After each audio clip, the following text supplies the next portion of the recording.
This one's going to close over here too. Yeah. This could affect. Well, I don't know what the rules are out there.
Will the Sangha with great virtues of compassion for the sake of existence and all living beings, please turn the one book or will to teach us how to leave suffering, attain bliss, and birth and death, and quickly realize non-birth.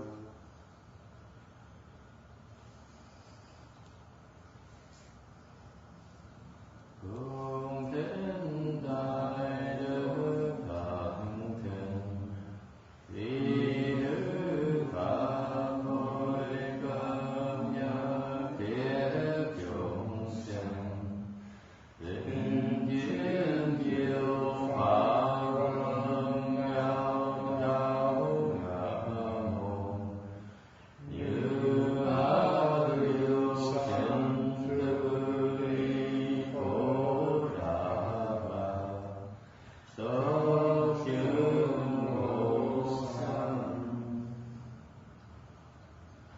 Homage to the blessed, noble, and perfectly enlightened one. Homage to the blessed, noble, and perfectly enlightened one. Nam mô Sa Đan Tu Sư Chế Đô Ye Ơ La Hờ Đi Sa Miao Sam Phu Cơ Xie. Nam mô Sa Đan Tu Sư Chế Đô Ye Nam mô Đa Gà Tha Tô Ya Đa Ra Ra Ha Đê Tham Miên Tham Bồ Đà Tổ Hóa.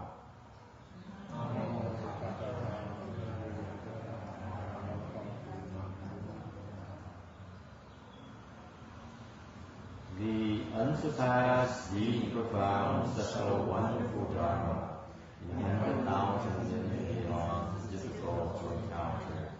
Now that I've come to receive and hold it within my sight and hearing, I vow to fathom just someone's true and actual meaning. Ô thượng thần thâm vi diệu pháp bát thiên vạn kiếp nam tao ngộ, ngã kim thiên văn đắc thọ trì, nguyện giải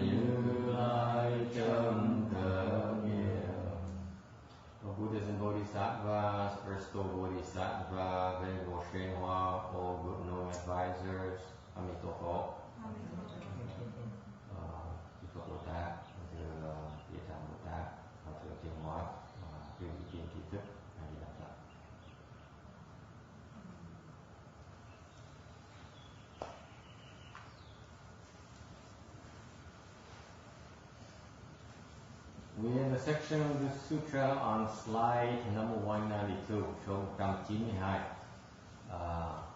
Text is that Manjushri was told about Earth Store Sutra when he was the son of an elder, and who saw the Buddha was so adorned that he was very impressed. He said, "What do I need to do to have features like yours, have such an appearance?"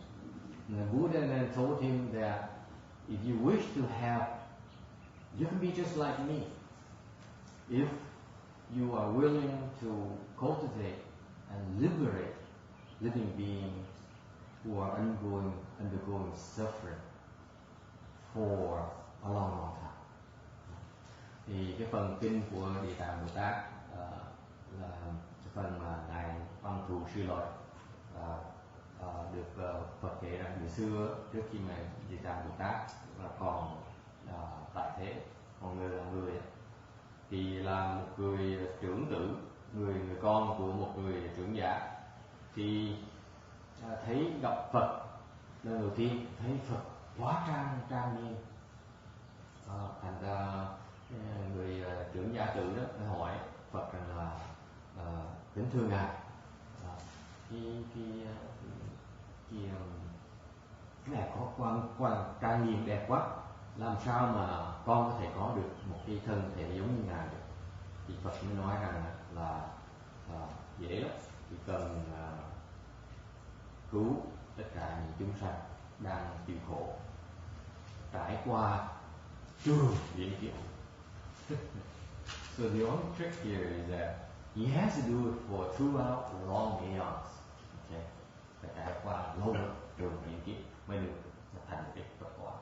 So in Nirvana Sutra says that cái kinh Niết Bàn giảng là the Four Noble Truths, causes and conditions, have limitless marks, and therefore the Arhats and Pratyeka Buddhas who were not explained the entire truth could not possibly comprehend. Cái Niết Bàn như vậy là cái tứ diệu đế nhân duyên nó có vô tận tướng, thành ra những cái ngài A La Hán, cái ngài Bích Chi Phật là không hiểu được, tại họ được chưa truyền giảng được hết những cái pháp tứ diệu đế, cái pháp tinh văn, cái pháp Bích Chi Phật, tất cả, thành ra bây giờ họ không thấy được. Muốn thấy hết tất cả là phải trải qua trường biến kiếp rất lâu dài. Okay? Phải lâu dài mới được diễn tả được, mới hiểu được, mới thấu triệt được. Questions? Chapter 1. Continuing with the text. Tiếp tục. Manjushri, the elder son, then made this vow. Throughout immeasurable eons into the very boundaries of the future, I will establish many expedient means for the sake of suffering and criminal beings in the six paths. When they have all been liberated, I myself will perfect the Buddha way. From the time he made this vow in the presence of that Buddha until the present, unspeakably many hundreds of thousands of nayutas and aeons have passed, and still he is a bodhisattva. Văn Thù Sư Lợi lúc ấy thì đại trưởng giả tử phát nguyện cùng tầng Vị Lai trải qua bất khả tính kiếp, có nguyện vì chúng sinh tội khổ trong lục đạo mà vận dụng mọi phương tiện làm cho họ giải thoát tất cả. Bây giờ họ mới chứng quả vị Phật Đà. Vì trước Đức Sư Tử phấn tấn cụ túc hành và cụ túc và hành Như Lai mà lập đại nguyện, nên dẫu đã qua trăm ngàn vạn ức na do tha kiếp, bất khả thuyết kiếp, ngài vẫn còn là Bồ Tát. Slide number 196. Okay. He's referring to the suffering and criminal beings in the sixth path. Nói kinh nhắc về cái chúng sanh tội khổ trong lục đạo. This gives us a glimpse of the Bodhisattva's thinking process. Cho mình thấy được cái cách những ngài Bồ Tát suy nghĩ. This is based on the Lotus Sutra, kinh Pháp Hoa Giả. Để thấy rằng là in that sutra, seeing living being a sixth path are destitute and no merit in virtues. Thì nó nói rằng thấy chúng sanh trong lục đạo nghèo cùng và không có công đức. Therefore, the Bodhisattva decides to enter the birth and death dangerous road. Vì vậy, Ngài Bồ Tát mới là quyết định là nhập vào cái đường rất nguy hiểm của sanh tử. The birth and death road is extremely dangerous. Chuyện sanh tử là chuyện rất là nguy hiểm. Ngay khi Ngài Bồ Tát cũng rất là nguy hiểm. Even to the Bodhisattva's fault. Because the sufferings in the birth and death road is continuous and never ending. Tại vì cái đường sinh tử trong cái đường đó, cái khổ sở nó liên tục, không bao giờ ngừng. Okay. And in particular, even to the Bodhisattvas, it's very difficult to discern good and evil. Ngay những Ngài Bồ Tát, họ có thể phân biệt được cái khổ, cái tốt với cái ác, tốt với cái xấu, không phải là dễ. Không phải ai mà thấy được tất cả. And they are not exempt from the four sufferings of birth, aging, sickness, and death. Những Ngài Bồ Tát vẫn phải trải qua cái khổ, tướng khổ của sanh lão bệnh tử. So within that environment, they vastly create experience. Vì vậy, trong cái hoàn cảnh khó khăn như vậy, họ vẫn hết sức, bận bịu hết sức và tạo những cái phương tiện to help us living beings escape the falls. Okay. Để họ giúp mình chúng sanh thoát được cái hư, thoát cái ngã. And we see it as the most critical thing that you can do. Họ thấy đó là điều quan trọng. Okay, and this is agreement so far. I agree and I help. This is how Bodhisattva thinks. Does anyone agree? No one agrees. You see, I rest my case. Only they can see it as it's critical to try and suffering. We don't think that way. Họ mới thấy rằng là phải thoát cái giả, phải ngưng, phải thoát cái khổ. Cái đó là chuyện quan trọng. We immerse ourselves in suffering. Mình thích ở trong cái khổ, mình gọi là sướng. Okay? Questions? That's our kind of insight now. Đó là cái viên đạo của cuộc đời mình thấy được. Okay?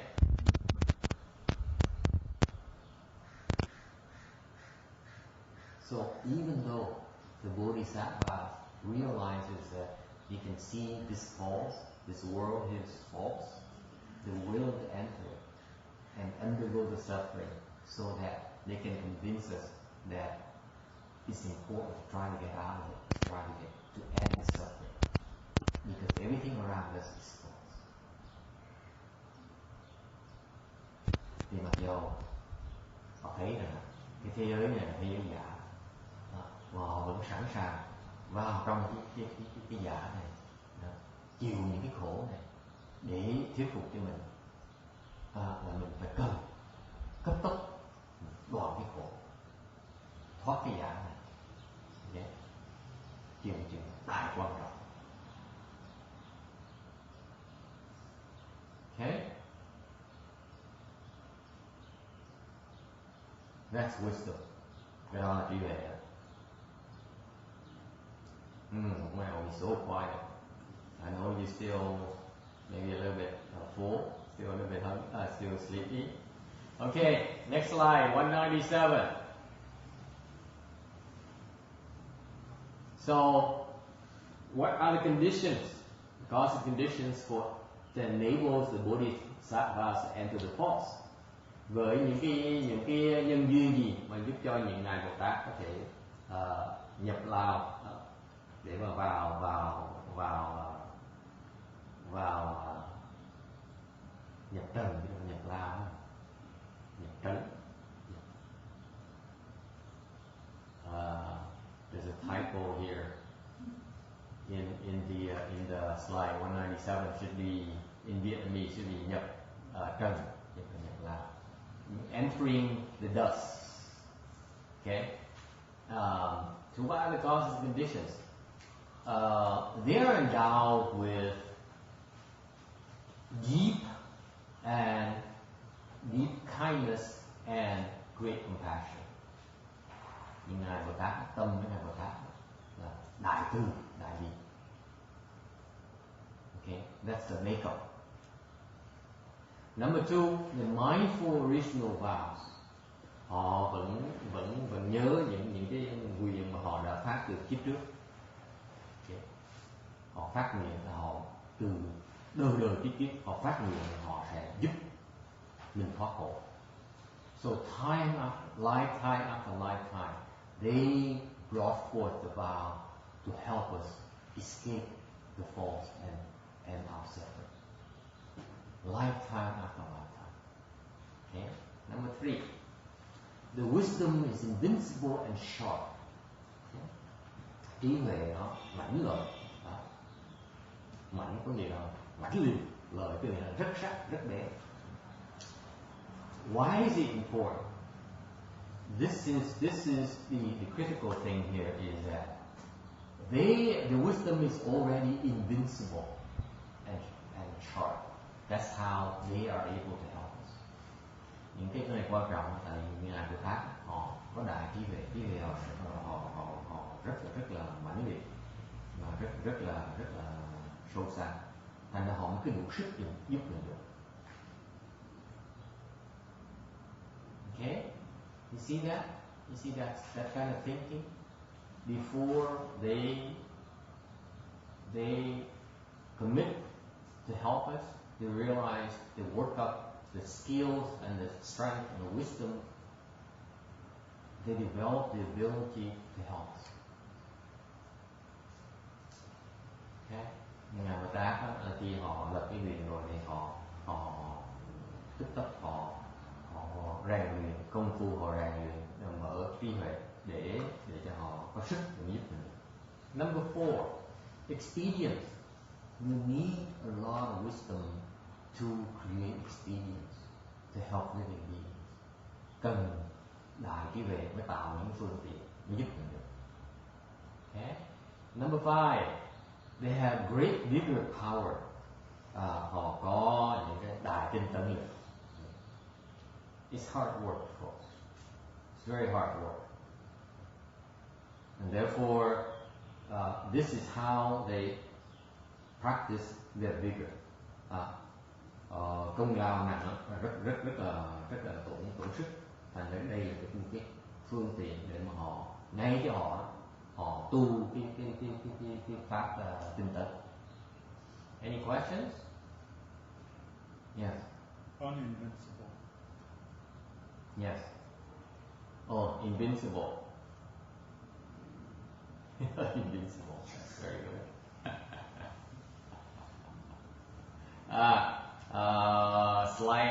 The slide has invincible, not uninvincible. Uninvincible, which is the opposite we want. Tiếng Anh nó trật English has a typo. What happened? Capital S.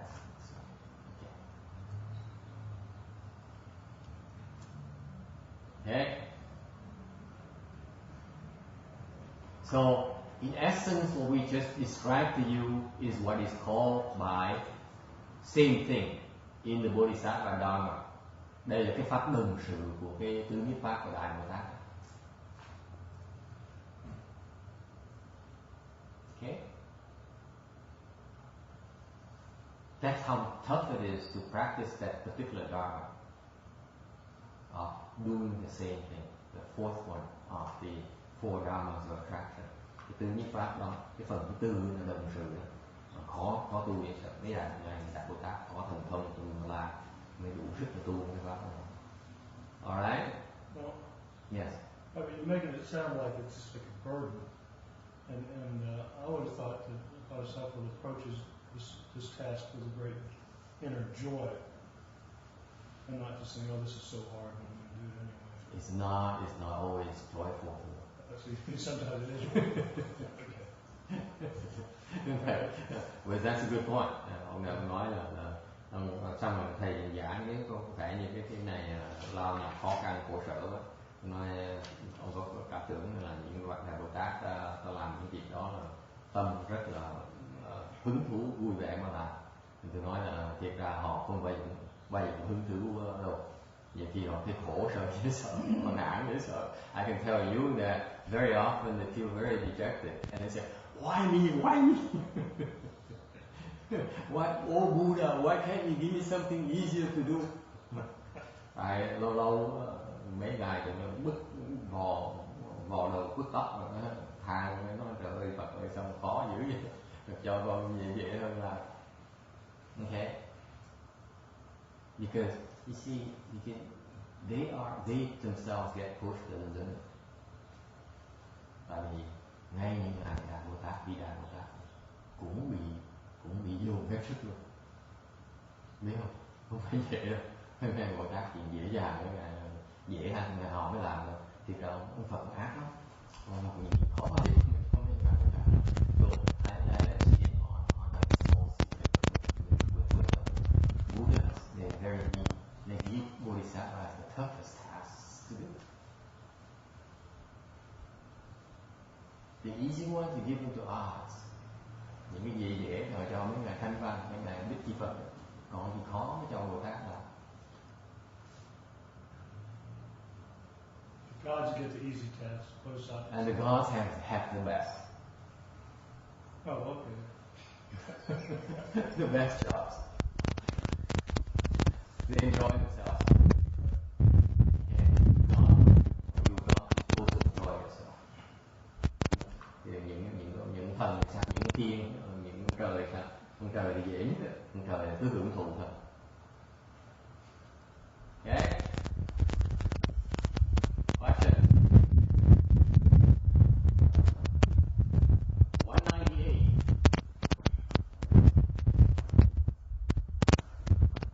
Số 198.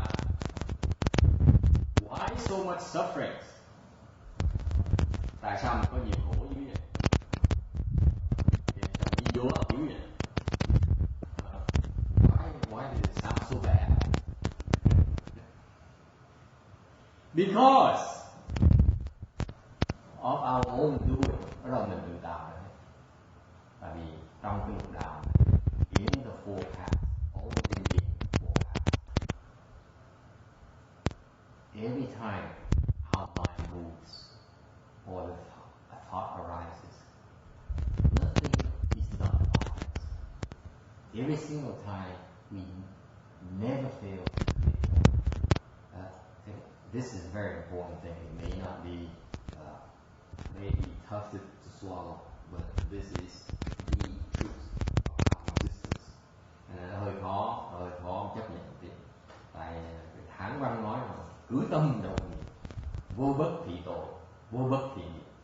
Có nghĩa rằng là cái chúng sanh trong lục đạo này, mỗi cái cử, mỗi cái động, mỗi lần cái tâm mình nó động, mỗi lần cái niệm nó nhảy lên, okay. Không có cái gì là không phải là tội, không có cái gì là không phải. Bây giờ sợ không? That's the Buddha's wisdom. He says, I watch you guys, I've been watching you guys. He says, you've been creating offenses left and right, night and day, non-stop. Phật quán mà nói trời ơi, tụi bay chúng sanh xong cái gì xong cứ tâm đồng niệm, đùng một cái là chuyên tạo nghiệp, đùng một cái không tạo tội. That's why we suffer. That's why there's so much suffering in the world. Vì vậy trong cái cõi này nó có nhiều cái đau khổ. Could you give us some examples?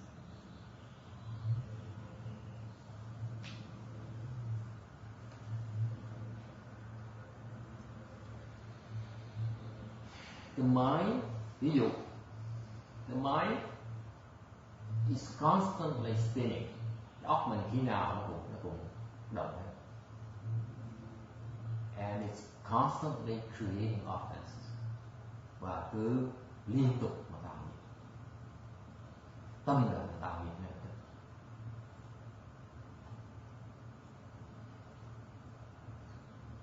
Okay? You don't believe that? Okay. I know there's sometimes a debate going on up there. Okay. Sounds not good. The mind is continually creating karma.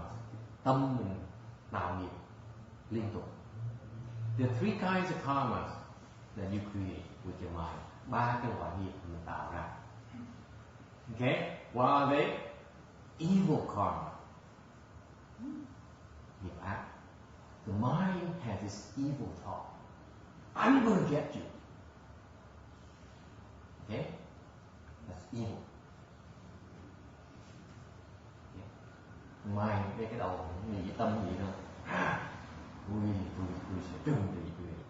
Okay. Đó là cái ý nghiệp ác. Đó là tạo những cái nghiệp ác ngay lúc đó. Okay? You're creating an offense right there. An evil karma right there. Agree? So far so good? So that you have the evil karma. You give rise to these evil thoughts, you're creating offenses for us. Cái tâm mà tạo ra chứa những cái tư tưởng ác như vậy là đang tạo nghiệp. Okay? That's number one. The other kind of karma is good karma.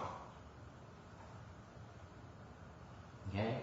Cái loại nghiệp khác là cái tâm mình tạo ra là nghiệp tốt. For example, you strike up a thought that says, I'm going to help them. Okay? I'm going to save them. I'm going to be good to them. Dạ, như cái tâm, cái niệm mình đồng lên, mình gửi cái ý là mình muốn giúp người ta, mình muốn làm tốt cho người ta. Okay. Cái đó là tạo nghiệp tốt.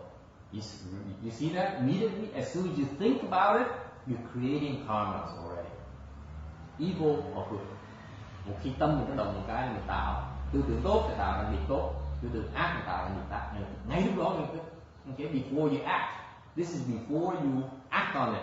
Just thinking about it, you're creating mind karma. So far so good? Yeah. Tâm mà suy nghĩ tới những cái tư tưởng đó là mình đang tạo nghiệp này, chưa cần hoặc là hành động nữa. Cái tâm nó là tâm nghiệp. Okay? And then one third kind of karma you also create with your mind is neutral. Cái loại thứ ba là loại không ác mà cũng không có tốt. Can you think of an example of such a karma? Dạ, như các vị có thể nghĩ được cái ví dụ không?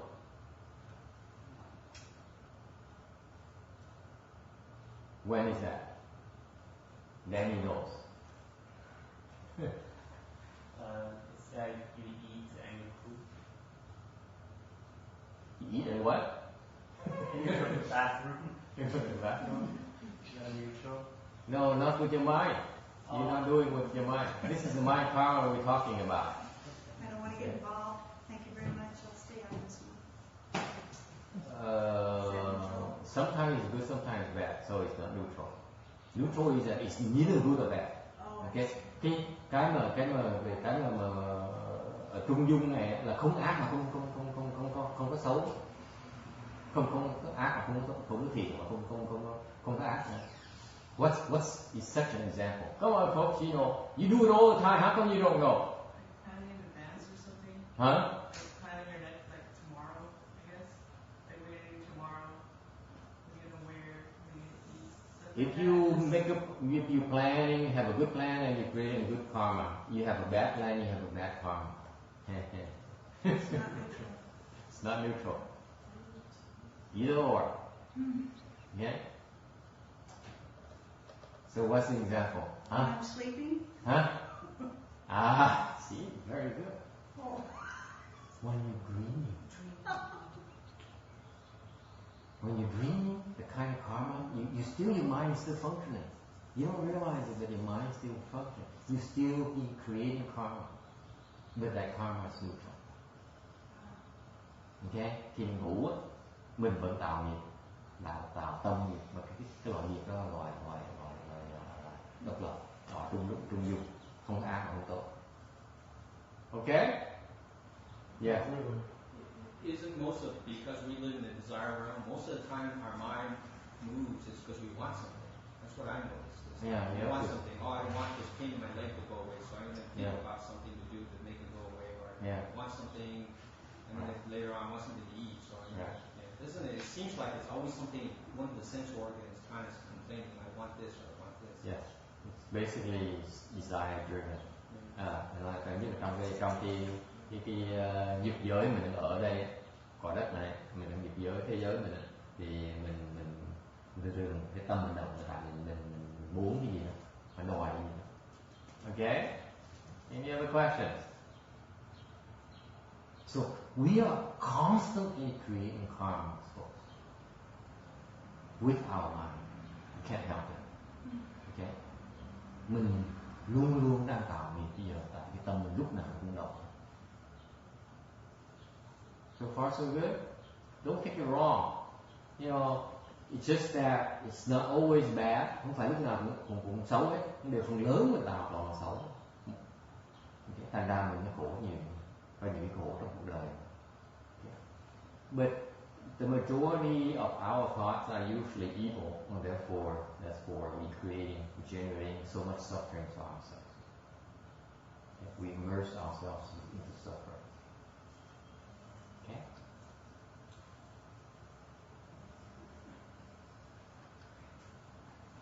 190.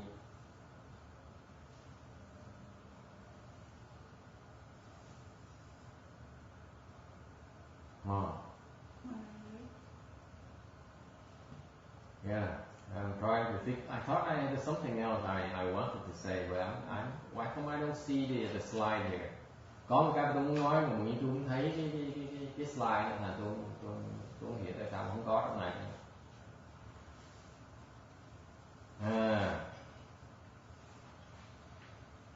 Never mind, so it's not meant to be. Thôi, chắc là kiếp sau mình sẽ giảng cái phần đó. So next lifetime I explain that section because it's not here today. Okay, slide 199. Moreover, inconceivable as Samkhya kalpas ago, there was a Buddha named Enlightenment Flower Samadhi Self-Mastery kinhďịa. That Buddha's lifespan was 400,000 million Asamkhya kalpas. Thêm nữa, trong quá khứ các bậc khả nghi A Tăng kỳ kiếp có Đức Phật xuất thế danh hiệu là Giác Hoa Định Tự Tại Vương Như Lai. Thọ mạng của ngài đến 400.000 vạn ức A Tăng kỳ kiếp. We on slide 202, cái số 202. Buddhas appear in the world infrequently. Phật xuất thế hiếm. Usually a Buddha appearance in between is elapsed a long time, countless kalpas. Thường giữa Phật xuất thế nhiều kiếp sự Phật xuất thế lại. Usually the Buddhas appear in the world because they see that our good roots mature, and therefore it brings on a response from the Buddha to come and help us. Cái lý do Phật xuất thế là rất quan trọng, tại vì Phật thấy rằng những cái chủng tử tốt của mình nó sắp chín, thành Phật phải cần xuất thế để cứu mình. Okay? This is the one of the most important reasons why the Buddha timed their appearance in the world accordingly. Bởi vậy những Phật mới xuất hiện, xuất thế trong nó có cái theo cái thời kỳ là tại vì vậy. Tại Phật thấy là bây giờ chúng sanh trồng những種tử rồi, những cái thiền種tử, thì trồng như vậy thì qua một thời gian sau những chủng tử nó chín thì Phật phải xuất thế để cứu. giúp mình đắc quả. Okay? So what happened is the Buddha contemplated and they see that we are living beings are planting all these seeds, these excellent seeds. We memorize your mantras. Okay? So we put down a lot of fantastic seeds. Okay? Như kiếp này Phật thấy, có người là thuộc được cái chú Lăng Nghiêm. Mà thuộc về chú Lăng Nghiêm, quý vị biết sao? Thuộc về chú Lăng Nghiêm là chủng tử tốt không thể tưởng. It's one of the best kind of seeds you can plant. Is to memorize Shranga mantra. You know that? Thuộc về chú Lăng Nghiêm là trồng cái chủng tử mà gọi những loại chủng tử tốt nhất. Dễ sợ, cái chủng tử tốt không thể tưởng được. Bởi vậy Phật mới thấy kiếp này nó trồng cái chủng tử đó rồi. Tại cái chủng tử nó trồng như vậy thì trong thời gian nào đó chủng tử nó sẽ chín. Phật lập tức chạy tới để mà cứu. Chứ không chủng tử nó mất cơ hội của các chủng tử hư. Ok? Bây giờ Phật phải chạy tới mà cứu người. Ví dụ như là cái kiếp này ngay bây giờ này. So for example right now we have to wait a while. Okay? We wait for another 16 million years. Và bây giờ mình chỉ có mà đợi dài cổ cái xếp mà đợi khoảng 16 triệu năm nữa thì Ngài Di Lặc Bồ Tát mới xuất thế. Then Maitreya Bodhisattva then would make an appearance in the world. Okay? Ngài Di Lặc Bồ Tát mới xuất hiện ra. Thì sau khi Ngài Di Lặc Bồ Tát tu thành Phật rồi, when he accomplished Buddhahood, okay, he would then speak Dharma. Thì Ngài Di Lặc mới bắt đầu giảng pháp cho mình nghe. Okay? Ngài nó hoàn pháp. You know for how long? One day, one night. Thì khi Ngài Di Lặc Bồ Tát thành đạo rồi, Ngài mới hoàn pháp. Ngài hoàn pháp bao lâu? Một ngày, một đêm. And then he's done. Can you imagine? So Maitreya? One day, one night. So wait 16 million years for him, he's going to speak for one day. One day, one night. Thì hay nhá, Ngài Di Lặc Bồ Tát hay lắm. Ngài đợi cho mình. Ngài đợi mà bắt mình đợi 16 triệu năm. Cái xong rồi, Ngài tới và xuất thế, Ngài tu, Ngài thành đạo một cái. Ngài hoàn pháp một ngày một đêm xong Ngài đi về. Ngài bỏ, Ngài xong. Rồi đây, xong thì bày cái chuyện. See how accurate these folks are. In one day, one night, they've done all they need to do. That's it. Cái huệ Phật dễ sợ như vậy. Phật thấy trước rằng 66 triệu năm này tới tu thành đạo một cái, chỉ cần hoàn pháp một ngày một đêm là xong. Isn't that fascinating? That kind of wisdom, that kind of clarity, that kind of vision. But the amazing thing is that he can cross over countless living beings, because as countless living beings, upon hearing Maitreya Bodhisattva, Maitreya Buddha speak Dharma, they immediately accomplish the fruition. Hay chỗ là vô tận chúng sanh khi mà nghe được Ngài Di Lặc Bồ Tát giảng pháp một cái, đắc quả ngay. Isn't that fascinating? Cái hay dễ sợ. Is it possible? That's Mahayana. Có thể được không? Cái đại thừa ấy, cái huệ đại thừa dễ sợ. See that? So all you have to do is plant the seeds and then wait until Maitreya Bodhisattva arrives, then you got it made. Okay? Thành bây giờ mình chỉ cần trồng chủng tử, rồi đợi cái Ngài Di Lặc Bồ Tát tới một cái nghe giảng mà pháp cái là mình thành này. Okay? No need to do anything else. Because that's what he says. He says that if you plant the seed, you have, when your seeds mature, okay, when it arrives, you accomplish the fruition part of it. I give you an example. Okay, this is not my invention. This is recorded in the sutras. Cái này tôi cho quý vị một cái ví dụ.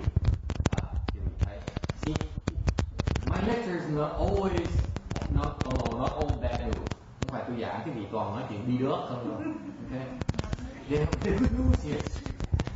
Hidden somewhere. Since you can't see them, I need to spell them out for you. Okay? For example, in the sutras it says that even though you see bad and evil monks nowadays,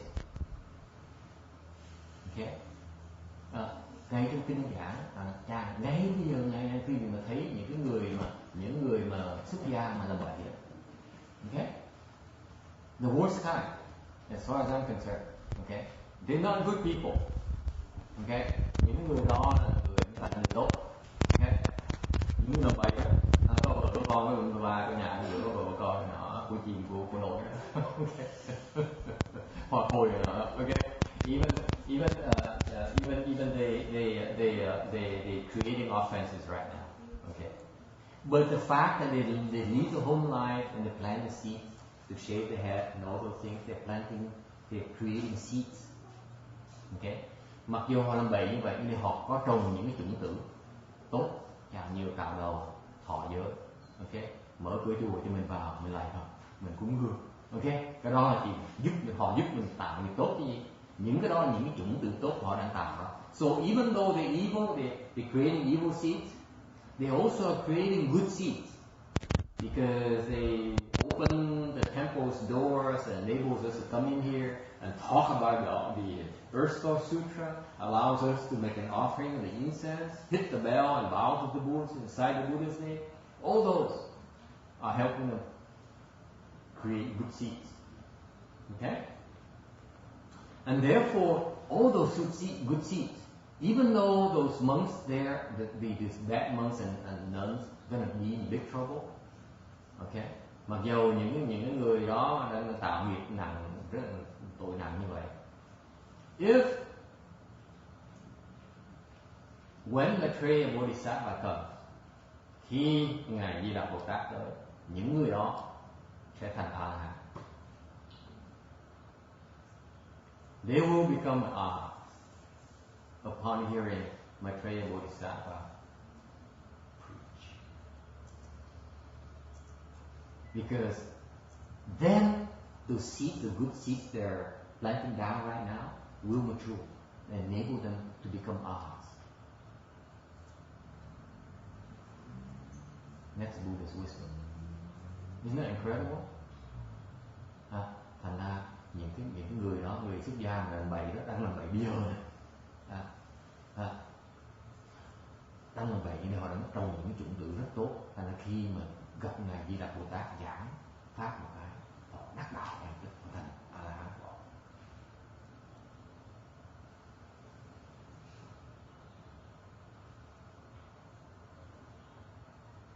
See, good news. Would you say it's good news? To me, it's good news. I don't know about you.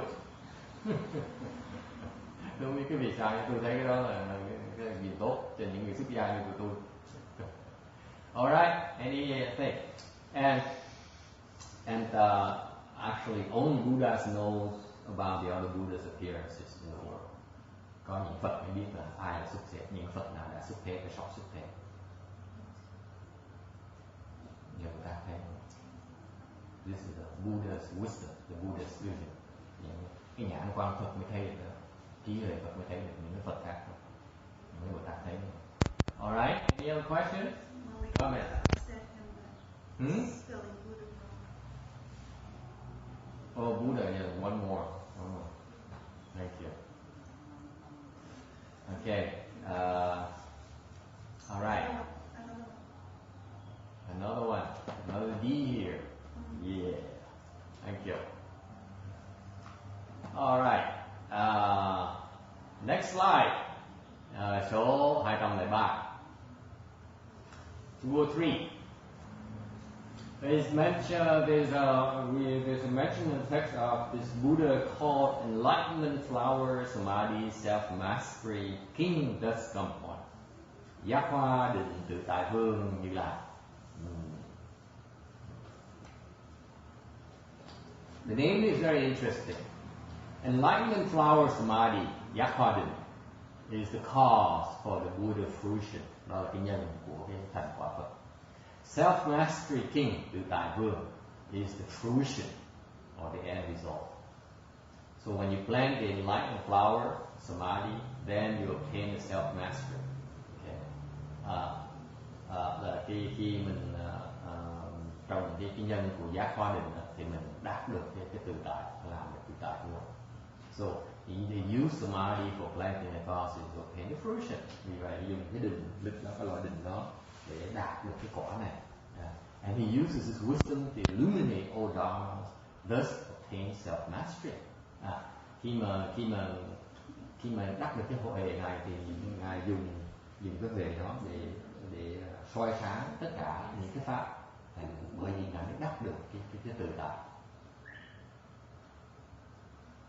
Alright. Next slide, 204, số 204. Okay. Earlier, I talked to you.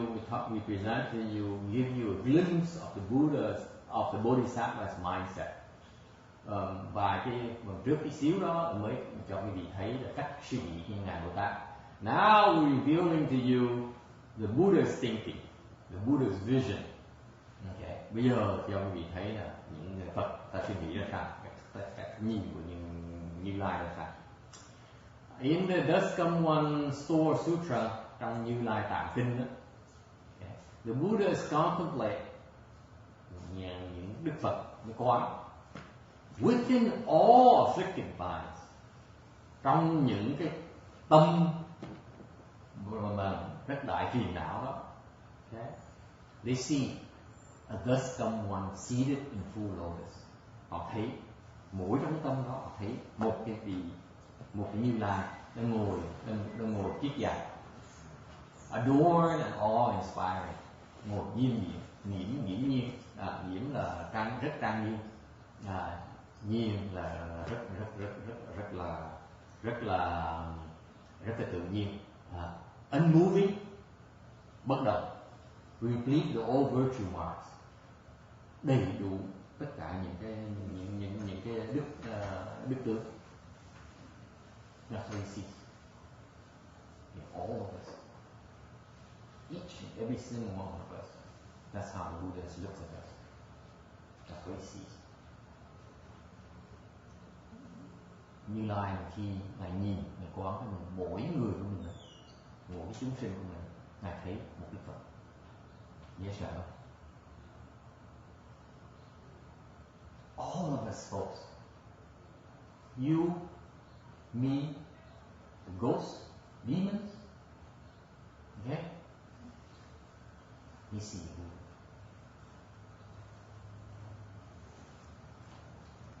Phật nhìn quán thấy chúng sanh, mình, tất cả mọi người, gồm tất cả những tụi thiên ma ngoại đạo, thì Phật ngồi trong.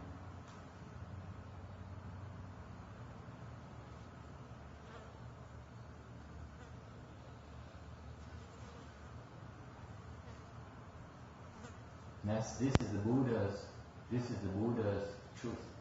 Đây là cái sự thật của về những Như Lai, Đức Như Lai.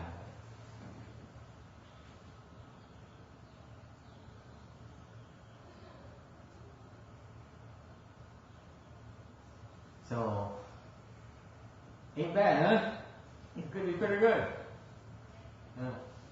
Thấy mình cũng có một tí căn cơ ấy, ha. Ai cũng là Phật. Dễ sợ. Isn't that fascinating to see us as Buddhas? Is Buddha inside of us? That we are the Buddha in the future. Okay? Questions? Hard to believe, huh? Okay, I let you chew on that for a while. Next slide, 205. Số 205. Talk about lifespan of Buddha, cái thọ mạng của Phật. The lifespan refers to it has two components: longevity or duration and the continuity of life. Hai cái phần của cái thọ mạng là cái thọ là nó có liên tục, okay, nó có thời gian, còn cái mạng là cái mạng sống. Okay. Next, 206. Asamkhya Atanki. You hear this a lot in Mahayana Sutra.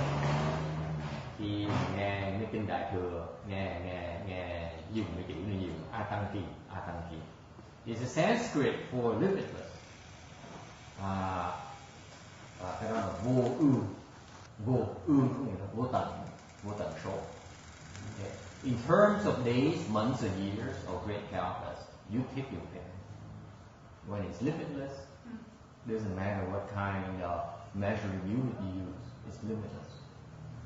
Tại vì nó vô ương, vô tận, thành ra quý vị chọn ngày hoặc tháng hoặc năm hoặc là đại kiếp nó cũng đều là vô tận.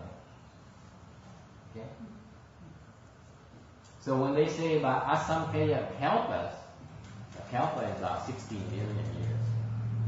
So the Buddhas, when they talk about Asamkhya kalpas in the sutras, they look at it as if one day. Thì mấy ngài Phật kia ngài giảng kinh này nói tôi thấy vô Atan thì kiếp đó là giống như đối với Phật là giống như một ngày đối với mình. Okay. So there's an anecdote for that in terms of endless. Vậy có một cái câu chuyện. There's a king who argued with the Buddha about his knowledge. Okay. Có một ngài vua kia mới cãi lộn với Phật, nó là về cái sự hiểu biết của Phật. So the Buddha says, Phật mới nói cho ông vua, nói về giả hòa cho ông vua này vẫn chưa hiểu được, tại ngài mới nói. So he explained to this king, talked to the king for a while, and seeing this king still does not get it. So he says, if you take all the oceans of water and use it as ink, or you use all the trees in the world as a pen. Nên ngài nên cho ví dụ là để dùng hết tất cả nước ở trong biển cả, trong cái dùng đó là mực, dùng tất cả những cây những cái bị kiếm được trong cái cõi này để làm viết. Okay. To write my knowledge để mà biên cái kinh mà nói về những cái hiểu biết của tôi. Okay. The water may dry up, the trees may be used up. Nước có thể khô, nước biển có thể khô, những cây có thể hết dùng hết. The sutra about my knowledge would not be finished. Cái kinh mà đang biên về cái hiểu biết của tôi nó không cùng tận. Okay, that's Buddhist knowledge. Okay, questions?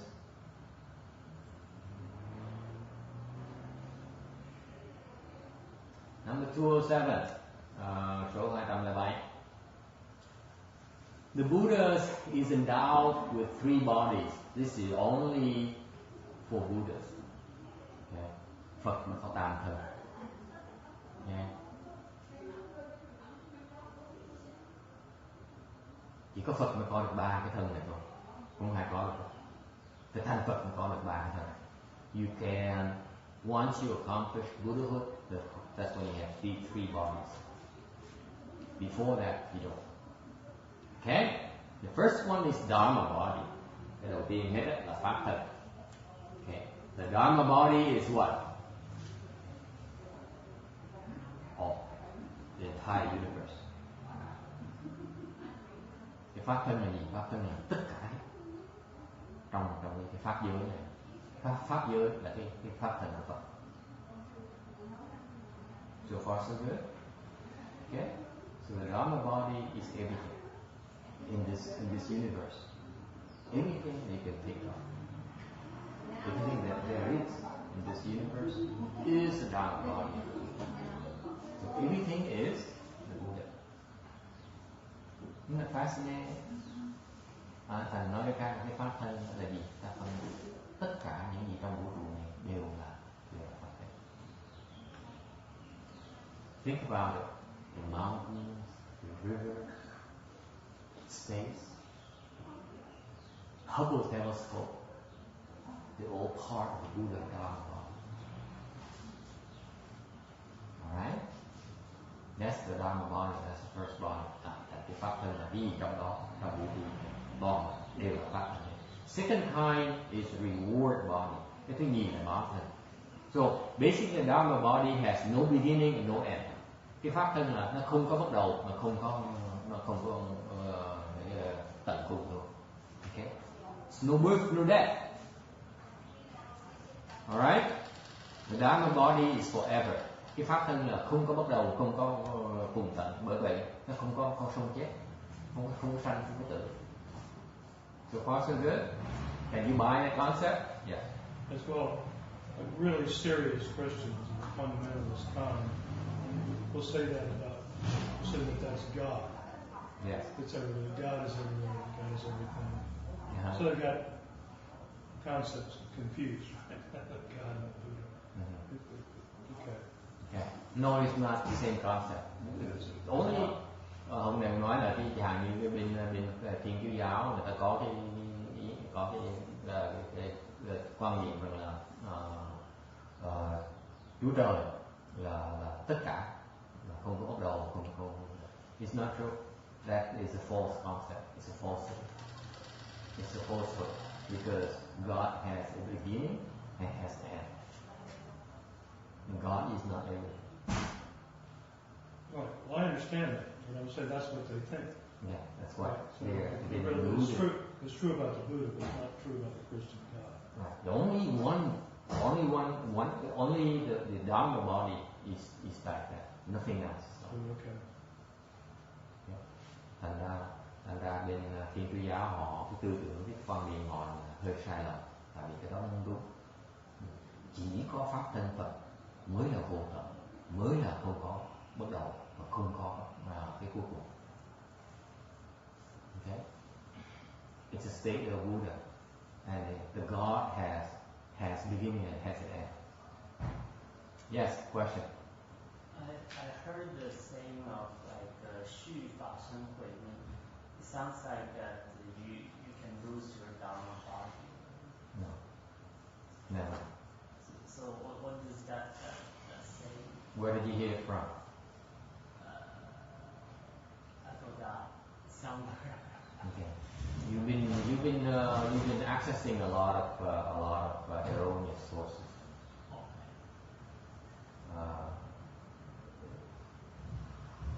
You need to get rid of all those garbage. So it's okay to ask, bring them up. And every time you ask, and I say, that's garbage. And you wipe it out. Because you don't want that in your system. Okay. Hôm nay mọi những cái phần về nó phát sinh có bắt đầu, có bắt đầu, có cái tận, có cái cuối cùng. Tôi nói cái đó là ông này, ông đọc nhiều cái kinh điển ở trên internet đó. Mà có rất nhiều giới sở, thành ra phải gạt mấy cái đồ bậy bạ, thì không sao hết á, tại vì quý vị không biết, quý vị đọc trật á, như đừng đọc kinh là đúng think that because you read sutra, you read Buddhist script, it's correct. It's not. Đừng có tưởng là đọc kinh là đúng đâu. Okay. Có những kinh họ biên tập hoặc là họ giảng trật, mấy thầy mấy cô giảng trật họ lầm. Ok, chẳng như lúc mà ông Tiến Hóa trong Vạn Thành, có một ông thầy Việt Nam nổi tiếng, chắc ai biết ông thầy rồi, thầy không cần nói tên, tại mình không muốn đụng chạm người ta, tôi các kém không dám đụng chạm mấy thầy lớn, nhưng đều có một ông thầy Việt Nam nổi tiếng lắm, con làm Việt Nam mình ở Vạn Thành, Hòa thượng Tiến Hóa không cho phép có sách nào, phải không sư cô? Ai cũng biết ông thầy hay sư cô nói, sư cô biết này. It's very famous, as known that at the city of 10,000 Buddhas, Master Shen Hoa forbids this Vietnamese monk's text to be in that city. Okay? Because it's wrong. Okay, not only wrong, it's worse than wrong. Okay? So you have to be careful. You have to be careful about the stuff. So thành tôi mới nói là phải cẩn thận, phải qua cái gốc của cái pháp và cái kinh từ đầu ra. Rồi đêm sáng đừng có lo, tại vì đọc trật thì mình đâu có biết được, cái gì đâu có biết được. Thành nếu đọc trật thì cứ giơ tay hỏi tôi nói cho biết là trật là đúng. Khi mà nghe biết trật thì ra. Không sao? It's all right. I went through the same process myself. I read a lot of garbage myself, and then I purged it as soon as I find out. Because we don't need the garbage in our system. Tại mình biết nó trật thì mình gạt nó sạch, hệ thống mình nó sạch sẽ. Yes. Why is it wrong, Master? Is it translated wrong? He's preaching the wrong dharma under the guise of Mahayana. He does not even explain Mahayana Sutra. Dons and Mahayana wrote, explain sutras claiming to be a Mahayana monk, and yet the funny thing he does not even explain the three major Mahayana sutras: Lotus Sutra, the Flower Garden Sutra, and the Shravana Sutra. Hỏi là tại sao cái ông thầy này bị cấm, mặc dù ông nổi tiếng đó.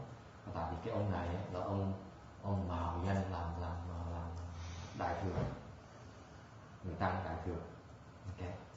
Rồi giảng những kinh. Và cái sự thật là những người tăng, người đại thừa, người hiểu kinh đại thừa phải giảng 3 cái loại kinh.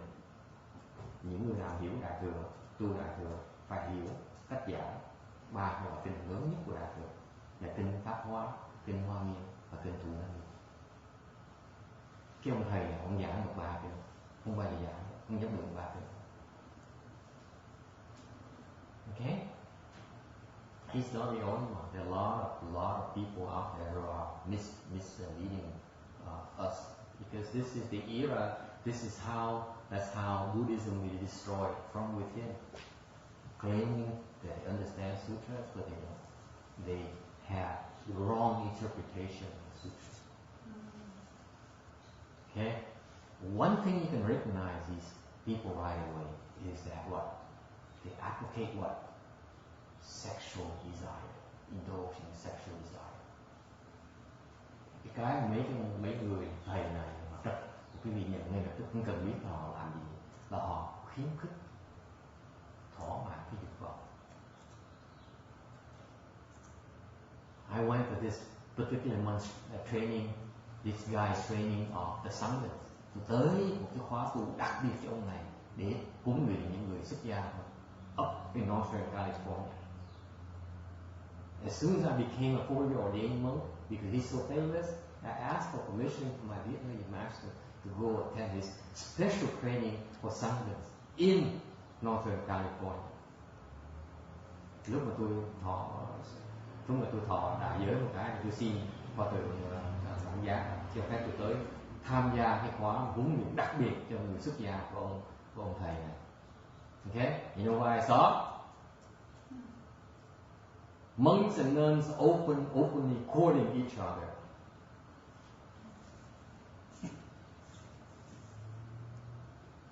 Tôi thấy gì không?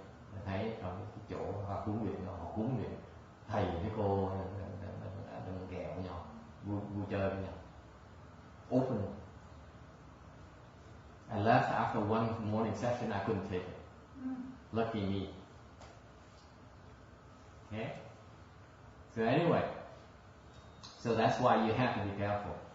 Then you have to be extremely careful. Just because they have a rope like this, you know, the things that they are misleading you about, and you have quite a bit of that, by the way. I'm helping you purge bit by bit. A lot of your email questions are from erroneous sources. Okay. Any questions? Okay. The reward body.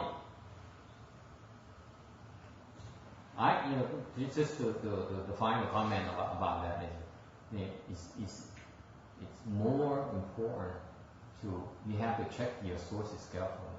Okay. Do not trust anyone who wears a robe and speak Dharma. Even no matter how famous they are, okay, how big of a following they have, doesn't guarantee you getting the proper Dharma. Chứ người cẩn thận đừng có tưởng tại người ta nổi tiếng là có nhiều đệ tử là Phật tử theo, có nghĩa là họ biết hiệu pháp, họ biết pháp đúng, họ biết pháp trật, mà trật của mình tin vậy mình tiền. Okay? Our database has been updated. So be careful. The second kind is the reward body. Đang nói về cái báo thân. Okay? The reward body is what it describes. For example, a reward body is the body that is humongous body that the Buddha uses, very adorned, to teach Bodhisattvas. Phật cần cái báo thân để mà dạy Bồ Tát. Okay? And this reward body here has a beginning, it has no end. Okay. Là Phật bỗng nhiên xuất hiện cái báo thân này để mà dạy Bồ Tát. Và cái báo thân này không bao giờ chết hết. Okay. Một khi mà Phật bắt đầu phát cái báo thân ra là không bao giờ chết. Okay? This is an exception. Cái này là cái đặc biệt của cái thân của Phật đó. Mình sinh ra mình phải chết. In contrast to us, when we born, we have to die. No two ways about it. All of us who are born have to die. This includes all these immortal, so-called immortal or gods. Mình cũng giống như những cái pháp, những ông thần hoặc là những tiên, ông theo đạo tiên hoặc những chúa hoặc trời. Okay. Họ sinh ra là họ phải chết. Trừ ra Phật thôi, cái báo thân của Phật khi mà sinh ra không bao giờ chết. Only for the Buddha. Nhưng mà không. No one else. Nếu không phải là Phật là phải chết. Okay? So far so good.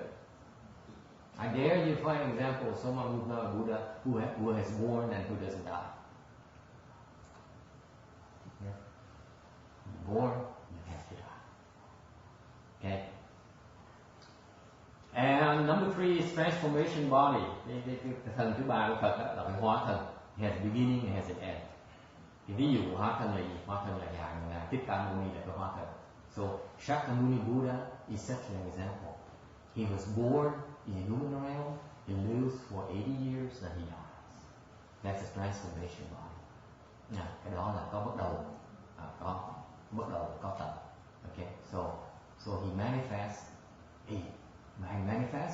birth and death. Okay, so far so good. Okay, now this is where I differ a little bit from the English explanation of Master Hsuan Hua. This I need to be clear about it because I used Master Hsuan Hua's teaching as a reference. Cái này là tôi phải chỉnh lại tại vì tôi nói cho rõ ràng là tôi dùng cái pháp là Thiên Hóa giảng để làm căn cứ những cái bài pháp của tôi giảng. Ok? Thành ra nếu tôi giảng mà ngược lại trật lại Ngài Thiên Hóa là tôi phải giảng nghĩa nói cái gì đó. Therefore, every time I differ from his teaching, I point it out to you so that you decide for yourself whether I'm wrong or not. Okay? That's what I owe to you. Okay? Now, this is why I differ from his teaching. In his teaching, his English explanation, he says that this Buddha here, this Buddha, we are on slide 207. This Buddha called the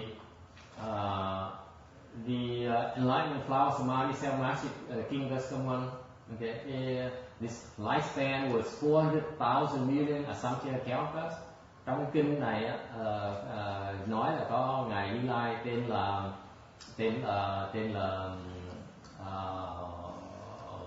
Giác Hoa Định Tự Tại Vương Như Lai đó.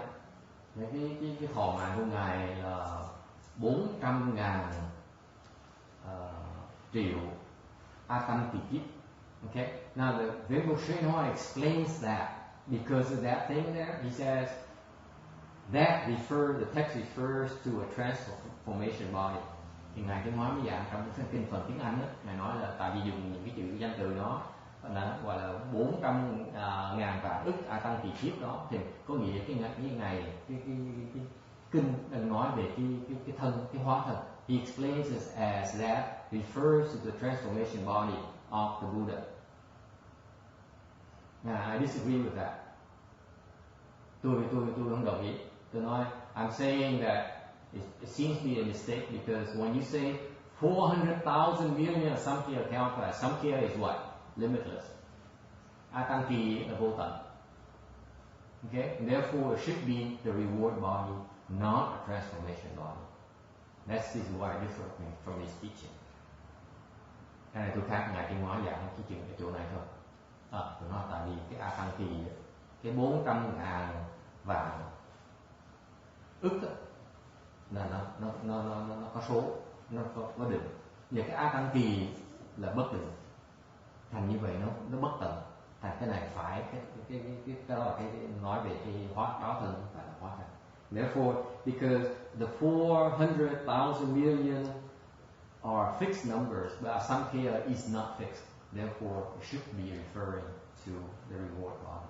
That's my only difference. Okay? And you don't have to agree with me. I'm just saying this is my interpretation. I happen to disagree with his explanation. Okay? I'm not asking you to believe me. I'm just telling you my thinking. Okay? Cái này tôi khác, nói rõ ràng cái gì là tôi khác cái giảng cái ngài Tuyên Hóa giảng từ đó. Tôi không phải nói là quý vị phải cần tin tôi, nhưng tôi nói rõ ràng là tôi khác ngài Tuyên Hóa cái đó. Tôi nghĩ cái đó phải là báo thường, chứ không phải hóa thành. Alright, any questions, comments? Yes. How is this difference important? Is it going to make a lot of differences in understanding? Tại sao tôi phải nêu rõ ra làm cái gì? Just like I feel professionally, I do look up to Master Shen Hoa as my truth. Okay? He's my teacher. I trust his teaching 100%. Tôi nói cho rõ ràng như vậy, tại vì tôi coi ngài Tuyên Hóa là thầy của tôi. Thầy tôi không bao giờ dạy tôi thầy tôi dạy tôi sự thật. Những gì thầy tôi dạy tôi coi đó là sự thật hết. Okay? I can tell you my personal blind faith. Whatever he tells me, I believe to be the truth. That's my personal attitude. Cái thái độ tôi như vậy. Bất cứ gì ngài Tuyên Hóa mà giảng mà tôi nghe được và đúng ngay những ngài Tuyên Hóa giảng ra, biên lại từ những ngài Tuyên Hóa giảng ra, tôi qua đó là sự thật của tôi. I just happened this particular instance here, okay, based on my research, I find that the English explanation to me is not accurate. Okay, so because I disagree with that so-called teaching from Master Shen Hoa, I want to be clear with you about it, that I differ from that, that's all. I'm not saying who's right, who's wrong. I'm just saying I'm different from it. That's all. So you decide whatever it's for, whatever it's worth, you can believe for yourself, whether it's reward body, transformation body, it's up to you. I just happen to differ. Yes? What's the actual difference?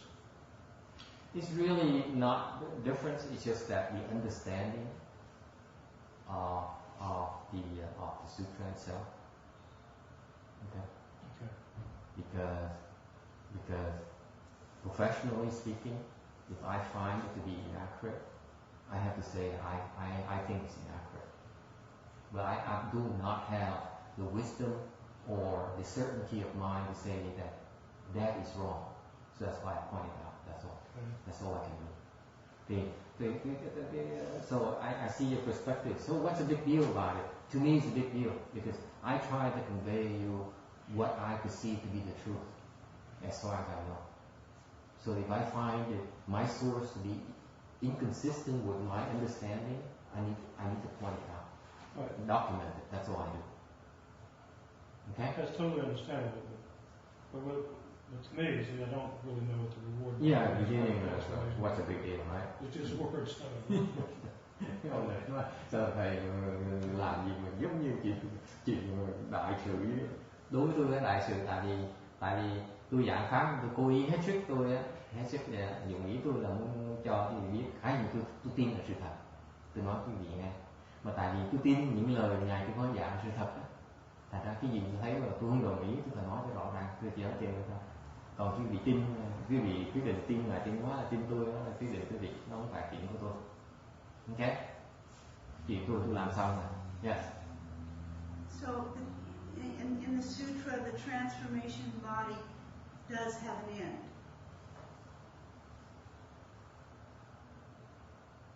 Yeah. By definition, transformation body has an end. But the reward body does not have an end. Has no end. So that's implying the 400,000 million kalpas. That implies that there is no end. Yeah, because asamkhya means limitless. Okay, I'm using the intellectual definition. Asamkhya is limitless, therefore it has no end. Therefore it cannot be transformation body. If you believe that asamkhya means limitless, okay, that's why I disagree with the English text. So and that's the only disagreement I have so far of the entire text. Okay? Questions? It's no big deal. It's just endless. Between one endless and another endless, it's no big deal. Or between a reward body, transformation body, that's for Buddhists. We're so far away from it. It doesn't matter.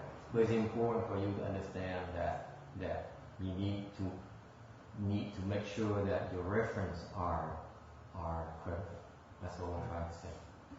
Thiệt ra báo thân hay là hóa thân thì đối với mình nó không quan trọng lắm, tại mình đâu phải là Phật đâu. Về cái quan trọng tôi nói là tại mình phải rõ ràng về cái gốc của cái pháp này, cái gốc mình có thể tin được. That's my message to you. Okay. Next, 208. 208. During the Dharma image age, there was a Brahmin woman who had much blessings from former lives and who was respected by everyone. In walking, standing, sitting, and lying down, she was surrounded and protected by gods. Her mother, however, had deviant belief and often slighted the triple jewel.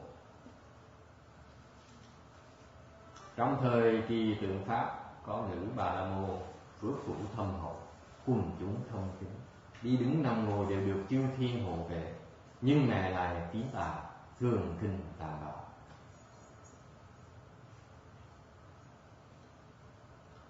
Số 11, số 211. The Buddha Dharma has 3 eras. Phật pháp có 3 cái thời kỳ. Phật pháp tạm thời. The first one is proper Dharma, second one is Dharma semblance, third one is Dharma ending ages. Chánh pháp, tượng pháp, và mạt pháp.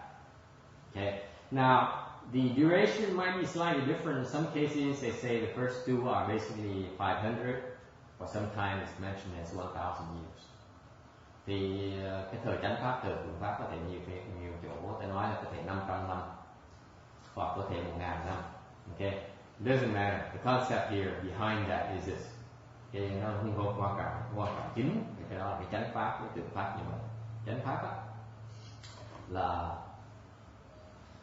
dân chúng có cái tín tâm, nó tu, thích tu. Vì họ tu, họ đắc quả rất là nhiều. Phần lớn người đắc quả, tu là đắc quả. So the principal thing about the concept of proper Dharma is that people believe in cultivation. And when they cultivate, they accomplish the fruition. The overwhelming majority accomplish the fruition. They succeed in cultivation. Okay? That's the nature of the proper Dharma age. Yeah. Họ tu, phần lớn tu, đều một khi tu là phần lớn đều thành tựu hết. Thành đó gọi là chánh pháp. Okay? Second one is Dharma semblance age, tượng pháp. People are not as eager to practice, to cultivate. Họ ít người thích tu hơn. But when they cultivate, instead of doing chant, như khi họ tu, không phải họ luyện công, họ luyện võ như mình. Just like we do chant, Okay, they are more interested in externals, like they build temple, they build, they sponsor Buddha and Bodhisattva's images. Okay, for the sake of seeking blessings, not for seeking wisdom. Thì cái thời tượng Pháp là hay lắm, tại vì họ tu về bên ngoài thôi, họ nặng về những cái phía ngoài. Chẳng hạn như họ nặng về, họ thích xây chùa, họ thích xây tường, họ thích mua tường, họ thích xây tháp này nọ. Thì cái họ tu là họ tu phước, chứ không phải là họ tu về nữa. Okay, so that's the nature of the Dharma semblance age. Those are two good eras. The third era is pretty bad. Cái thời mạt Pháp là thời khó khăn lắm, because people don't cultivate. The nature of the Dharma ending age is what? People love to fight. They love to engage in fight. Thời mạt Pháp rất đặc biệt. Tại sao? Tại trong cái thời mạt Pháp này, chúng sanh thích đấu tranh. Okay? You can see about, for example, a monk claiming that he knows more than the other, or his knowledge is proper and the other is not. Is that called fighting? Okay? Như quý thầy, quý cô, tôi biết nhiều hơn, tôi giỏi hơn, tôi có trí huệ hơn, có nhiều đệ tử hơn. Còn đấu tranh cái đó là thời buổi này, thời mình thích đấu tranh với người. Okay, that lasts for 10,000 years, and after that, Buddha Dharma disappeared. Okay, then suffering is everywhere. It's no more shelter, so no more place for you where you can find safety, or you can find shelter, or you can find hope for ending suffering. Because without the Mahayana, there's no way, no other Dharma can end suffering. This is why the importance of the three eras. Okay? Cái quan trọng của người là sau cái thời mạt Pháp khoảng 10.000 năm này thì cái khổ nó cùng chỗ nào là khổ, không thể nào thoát khổ, không thể nào giải thoát được. Chỉ có đại thừa mới có thể đem cái giải thoát lại cho mình. Không ai đó là quan trọng của ba thời. So, mặc dù trong ba thời này cái thời tốt, chánh pháp, tượng pháp cũng còn tốt, mạt pháp là bắt đầu tệ dễ sợ, nhưng điều ít nhất trong cái thời đó mình còn Phật pháp. Sau cái mạt pháp mình đã ngừng pháp rồi, là cái thế giới này sẽ về. So when the Dharma ending age ends, this is when the world crumbles and goes into the irreversible cycle of destruction. Và khi mà không còn Phật pháp trên thế gian nữa, thì cái thế giới mình đang sống đây nó bắt đầu nó tàn ra, bắt đầu mà không cách nào cứu vãn được. Alright, any questions? Okay. So according to this, we have another 9,000 years before it really gets real bad. Okay, thì mình coi theo cái này, theo cái slide này thì mình còn phải chừng 9.000 năm nữa thì bắt đầu thế giới. It's not like the Nostradamus says the year 2000 is when the world will end. Not like that. Okay. We still have a little bit of time left. Okay. 212. Số 212. Brahman. Bà la môn is an externalist sect in India. Cái này là một cái nhóm ngoại đạo bên Ấn Độ. They cultivate purity, tu cái tịnh hạnh. they eat no meat, abstaining from sexual activity, họ không ăn thịt, họ không có đi theo cái dục vọng. Okay, and typically the young believers, they would spend some time, like when they reach their 20s or 19 or 20, then they would spend 2 years cultivating isolation. That's their tradition. Thì những bạn là môn trẻ khoảng chừng 19 tuổi hoặc là trên 20 tuổi thì người ta bắt đầu ta có cái truyền thống họ là họ đi vào cái nơi hẻo lánh, họ tu khoảng 12 năm. Okay. Truyền thống họ. And their aspiration is to be born into the heavens, become a god. Okay, the Brahman in particular. Thì họ ao ước mà được sinh vào cái cõi cái phạm thiên. Okay? The Brahmins are called pure descendants. Okay. Họ được gọi là tịnh duệ, tịnh là thanh tịnh, duệ là cái dòng dõi. Okay. They are superior people. Họ là những người rất là đáng phục. Unfortunately, they believe in a methodology of practice that is not ultimate. Cái phương pháp họ tu là không có được cứu cánh. Thành ra mặc dù họ tiến bộ rất là rớt, they can reach the 8th level of samadhi, họ có thể đạt được cái bát định kinh hoàng. Okay. But they never unfold true wisdom. They never understand the truth. Mặc dù họ cái trình độ họ định lực họ rất là cao, họ hiểu rất nhiều, okay. Rất là thông, rất có trí tuệ, nhưng mà không hiểu được cái trí tuệ lớn, cái đại trí tuệ của Phật, của Bồ Tát. So in China, their counterparts are Taoists. Bên Á Đông thì những người theo đạo giáo họ tu là tương đương với Bà La Môn Ấn Độ. Any questions? So are they really have different gene pool, or or born at a different level? They are not human, or are they human? They're humans. They're humans.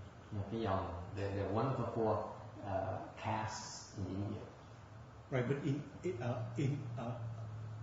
in Buddhism, you mentioned, I don't know, is that they are a different level, different castes. Yeah. India back then there's 4 castes: the royal caste, and the Brahmin caste, and then there is a merchant caste, and then the undesirable, untouchables. Okay. But my question was, are they like immortal, the same kind of class? No. Actually, what happened? I tell you what really happened. Nếu go, cái câu hỏi là họ là những họ đặc biệt, họ cái dòng họ đặc biệt khác thường. Họ như mình thôi. You tell you the truth about the Brahmins, the actual lifestyle of the Brahmins. They're born as a Brahmin. Okay, you have to be, your parents have to be Brahmins. Okay, là cha mẹ mình phải là Bà La Môn. All right, so far so good. They were born into that. It's a birthright. Okay, yeah. The Indian culture, you can't go from one sect to the other. You're in that, and you can't get out of it. Yeah, yes, it's any of the Indian. Yeah. And so you have to be born to that. And so when you grow up in this kind of upbringing where it's special, you are like the special. Thành mình sống trong cái dòng dõi đó, mình là rất đặc biệt, được đối xử rất đặc biệt. So what happens is when they grow older and then they go into, let's say, cultivating isolated places, họ bắt đầu tới cái tuổi mà họ bắt đầu tu hành để mà học pháp, luyện võ, luyện định lực để mà họ đạt, để mà họ nối dòng dõi, nối cha mẹ họ. So they need to cultivate samadhi power to succeed their parents, their father, in the priesthood. Để nối cái dòng thầy đó. Okay? So they go to isolated places and they abstain from meat, abstain from sexual activity, Okay, they cultivate for a couple of years. Rồi họ mới trốn, họ không ăn thịt, họ không có đụng cái phái nữ là phái nữ thì họ tu trình nhưng mà trong cái nơi hẻo lánh khoảng chừng 2 năm trở lên. And they come back and they get married and they start over. And that's the extent of the cultivation. Okay, so it's like a temporary break from all the worldly pursuits.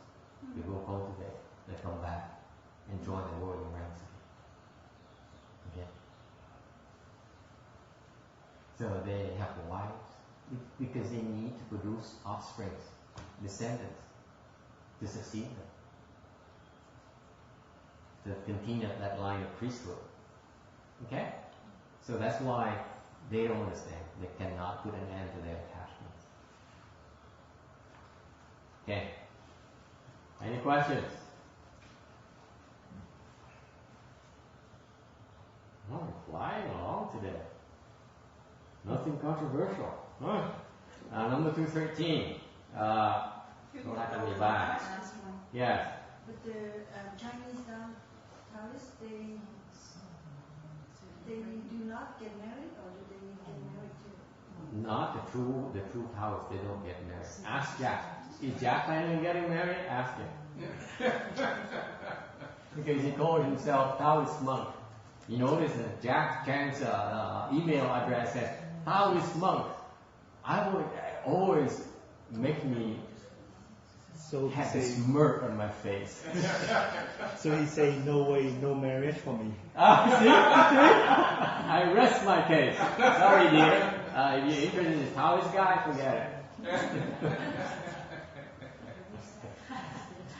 So the Taoists also believe in purity because also the Taoists, you go to the Taoist temple, they're also herbivores. Cái tuổi đạo giáo nó cũng không ăn thịt. You go to Taoist temple, they don't eat meat, they don't eat garlic, they don't eat onion either. You know that? Cái tuổi bên đạo giáo, you go, not down here is not that many, but you go to San Francisco, Chinatown.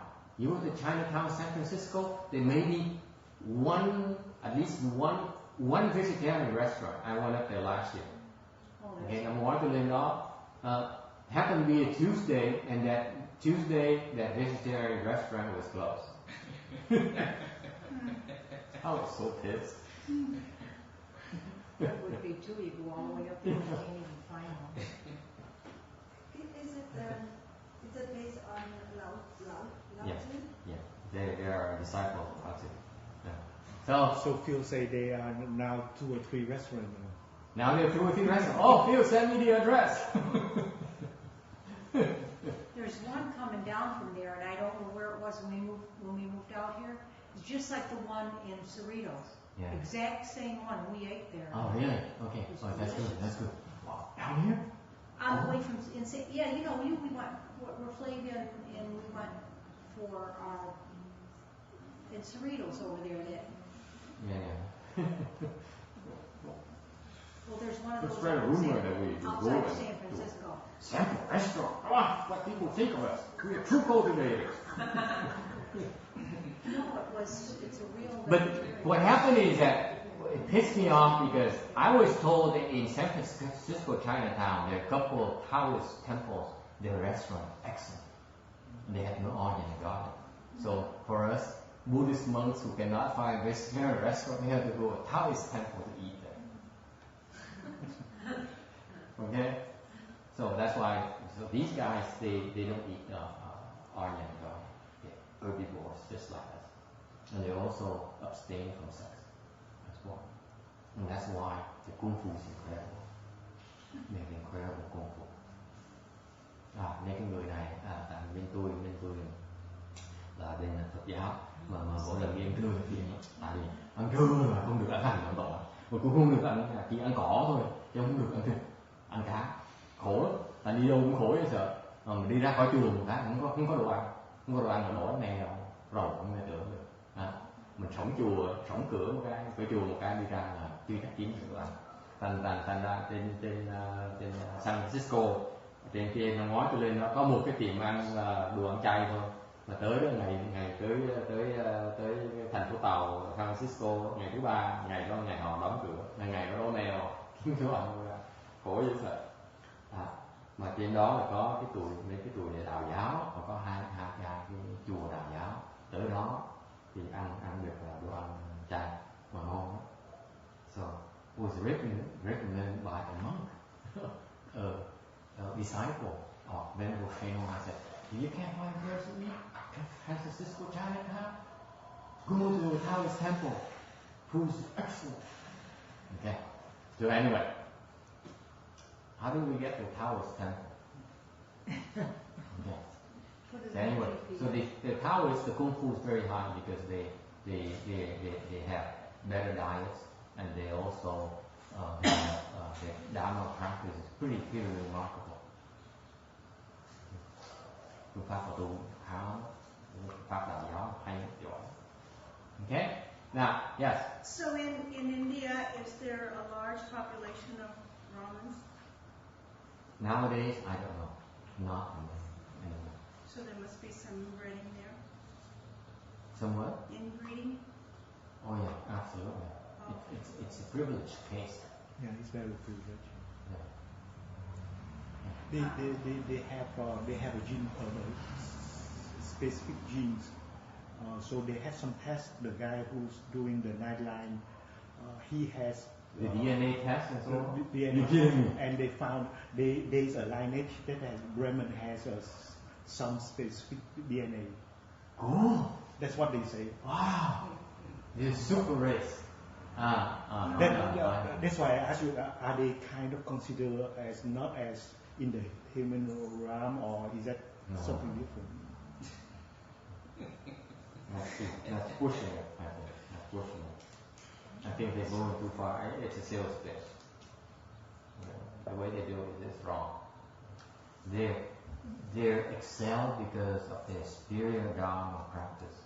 You practice to a certain level, you know that you watch your diet, and then you watch sex. All the cultivators, when they reach a certain level of Kung Fu, that's what they begin to understand. Jimmy said, I'm not there yet.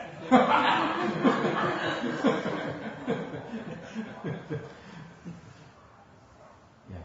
How are they different from the Hindu? Brahmin and Hindu. That's another sect. It's just the Chinese equivalent. It's the same Dharma, similar kind of Dharma, but they're Chinese. Whereas the Brahmin is Indian.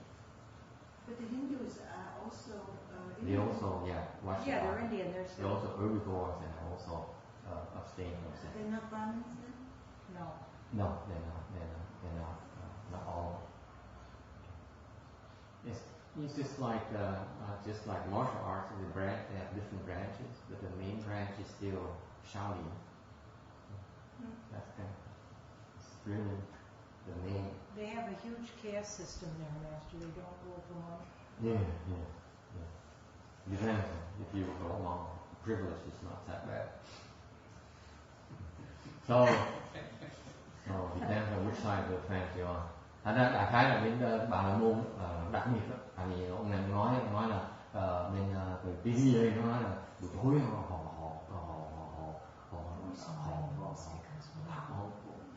nghiên cứu cái giống what's gene in Vietnamese? Hả? Gen hả? That's French hả? French, Gen.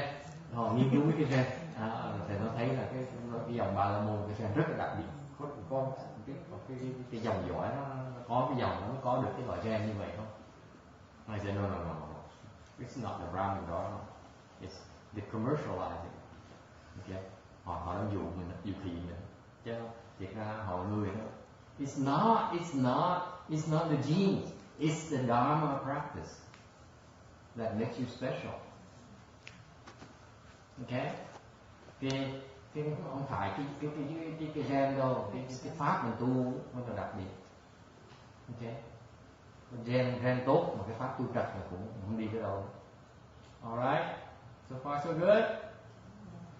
Alright. But the Chinese, the Taoists are very special. for someone to call himself to be Taoist monk, why, that's very high aspiration. To me, it's remarkable.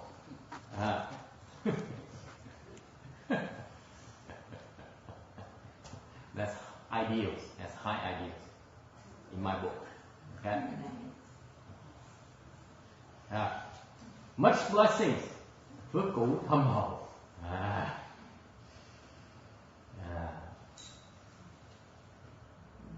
This lady here, this Brahmin lady here, is replete with 3 kinds of blessings. This is why what makes her so special. Cái người nữ Ba La Môn đặc biệt thì đó, tại có cái phước cũ, có những cái loại phước như vậy, đầy đủ phước hết. Replete meaning she has all 3 kinds of blessings. Okay? Cái thâm hậu có nghĩa gì? Thâm hậu có nghĩa là họ có đầy đủ hết 3 cái loại phước này. Có loại phước giữ giới, là phước bố thí, và là phước tu định. So she's replete with the blessings from holding precepts, from giving, and from cultivating samadhi. This is what makes her so special. Cái người này, nữ Bà La Môn đặc biệt cái đó, là cái đó có đủ 3 cái loại phước. Tu phải tận 3 cái loại phước. When you cultivate, you need 3 kinds of blessings first. You cannot be deficient in these kinds of blessings. If you are deficient, then you need to spend time. So you have 3 types of blessings. So you think this is a casual slide? Quý vị nghĩ là cái này là cái chuyện hơi hợt ha? Không có nha, tu hành đó. This is Mahayana Dharma folks. You cultivate Mahayana, you need 3 kinds of blessings. Okay? Tu đại thừa Phật tầng 3 là phước. I asked you some time ago, so 3 types of blessing, but their value, the value is different. They're critical. It's just like a tripod. You don't have all 3 legs, it's not going to stand.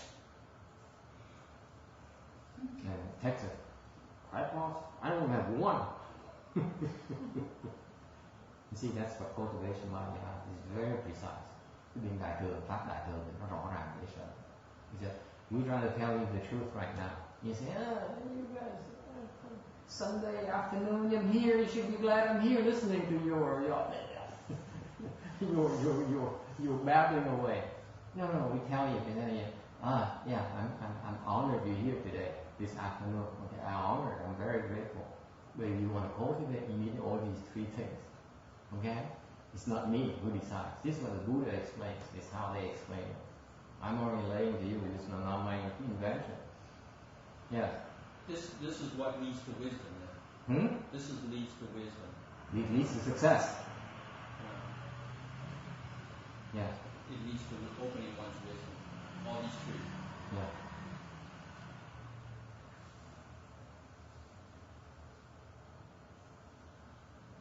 Okay? Yes, question back there. How can I tell if you're deficient in one of the 3? How can you tell? You can't. But you can guess. Can't you? Hả?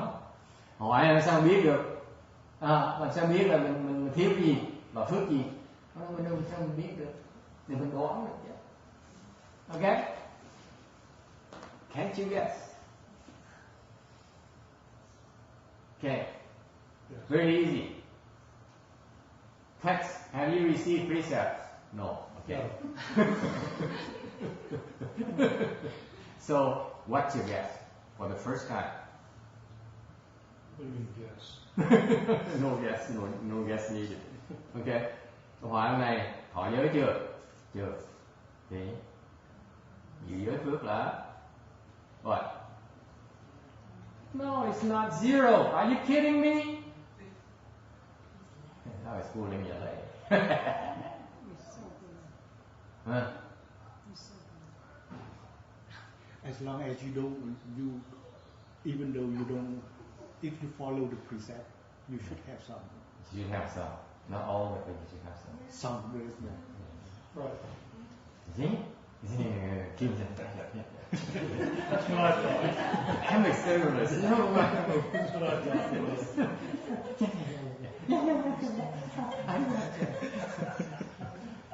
God, how petty some of them are. Don't take me seriously. So what? So what? You don't have precept. Big deal. Master, Yeah. when you have taken the precepts and you do not, you break them. That's when you have problem. And what do you Is do it minus? besides trying, not, it's not like you do it all the time or, I'm not going to give my point of what do you do? This, my dear, this begs a question. Okay, that I can't hold it much longer. How often do you break precepts? I knew you want. I don't know. I do write. It's not problem to start questioning. I don't sit down and write it down in the book. Okay. Well, I remember one time in San Jose. Let me rephrase it. Please. How does this person?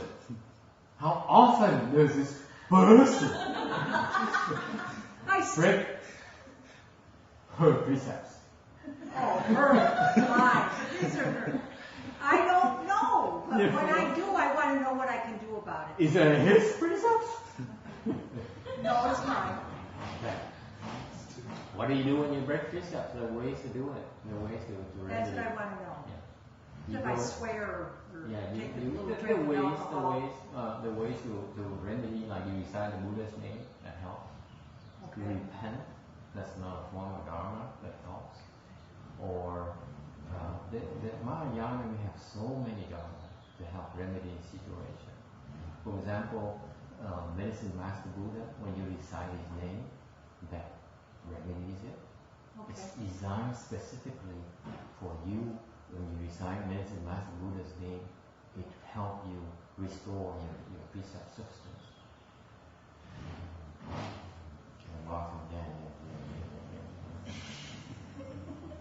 But you told us in That San easy, Jose huh? that we were going to break. Huh? You told us in San Jose that we were going to break. Yeah, I break them all the time. I tell all the San Jose people to their amazement that I break precepts left and right every day. Don't you remember that? I mean, one of the things that's the hardest is to say that. When you take precepts, you break precepts. Really? That's the dharma. So. What's it? Yeah. I like this dharma.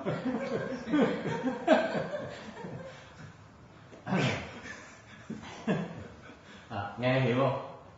Đại khái là họ nói nhiều lắm, mấy cái bà này bà lắm thích bà hỏi là trường hợp mà mình thọ giới rồi mình phá giới thì chuyện gì xảy ra đó. Rồi mới hỏi nè, khi mà hỏi phá giới rồi phải nói cho nó điều tra cho nó tương tự. Phá giới có hay phá giới là không? Anyway, đại khái là cái hồi nãy tôi hỏi là nếu như những người không thọ giới là có cái giới giữ phước không? Có giữ phước giới không?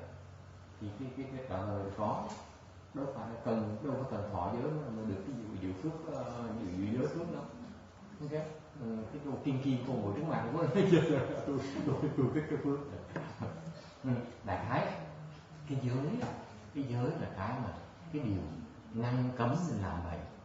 Và nếu mình không làm bậy thì mình được cái giữ giới phước. Okay, so what basically precepts are a dharma to prevent you from committing evil, from doing bad things. So if you stop from committing, you don't commit evil, or you stop from doing bad things, then you are generating precepts, blessings. Okay? So you do have blessings, but you don't have the full range. Because when you receive precepts, that's when your blessing basically double. Yeah, is it possible? Of course. This is why the Buddha invented the precept Dharma and Mahayana, because for that reason. Okay? Because when you receive precept and you hold precepts, the blessings are much greater than without receiving precept. I don't want to hear this. I don't want to hear this. Never mind. So thành ra cái lúc mà Phật kiết giới tạo cái pháp giới, cái giới pháp thì khi mình thọ giới, mình giữ giới được thì cái phước mình gấp nhiều hơn mình không thọ được, hơn nhiều. Bởi vì Phật cũng mới tạo không thôi, tạo cái giới cái giới này. There's a reason behind it. Những pháp Phật chế là toàn có lý do. Okay. Any questions? Any questions or comments? Okay. I was making a comment last weekend to Danny there that to me, holding precept blessing, I take it as the number one blessing, the most desirable form. Đối với tôi, cái giữ giới phước là nó quan trọng.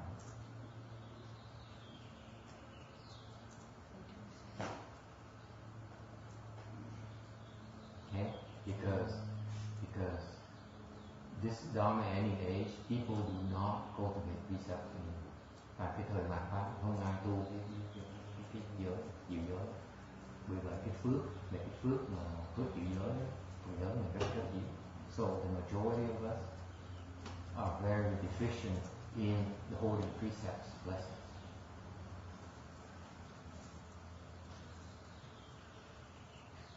Okay?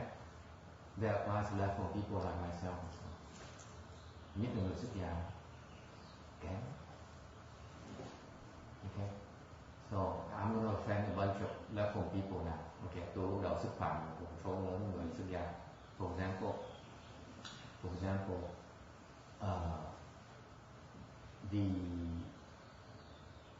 the level people have more precepts than normal people like this.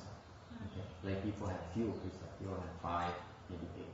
Okay, for us we have hundreds. So therefore, it's easier for us to violate precepts. Okay, and it becomes a fact of life for us. Okay, đến Ấn Độ mình cái người tại gia thì giới ít hơn nhiều, khoảng 5 giới hoặc là 10 giới hoặc 8 giới thôi. Người xuất gia nó cả 100 giới trở lên, 200-300 giới. Okay. Thành ra đối với người xuất gia cái gì để phạm giới không nhiều. Okay. Cái khổ là cái vì mình phạm giới quá, người xuất gia qua phạm giới là chuyện thông thường. And therefore, for level people, breaking precepts becomes an ordinary thing, a commonplace. Okay. So that's why the Hinayana people, vì vậy những người nguyên thủy, tất cả đại thừa là tà. So the Hinayana look at Mahayana as a bunch of deviant practitioners because we are so much more lax on precepts. Vì vậy bên nguyên thủy, bên tiểu thừa, họ có thể khi thường đại thừa, bên đại thừa mình tu giới vô quả có. Cái giới là cái căn bản của tu hành. Tu vô quả mình không thể nào tu thành công, mình không thể nào căn bản mình cũng được. And therefore they're right. They say if you practice the precept dharma improperly, you are not having a proper foundation for success. So they're right in that sense. Okay?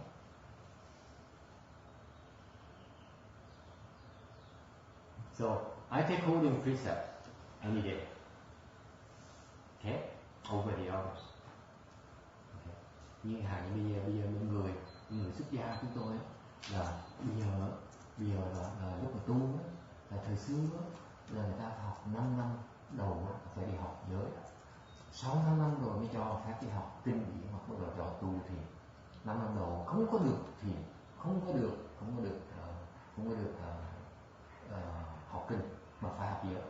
So originally in the ancient days, left home people, the first 5 years of their left home existence are spent on studying precepts first. They are not allowed to practice chant, and they're not allowed to study sutra.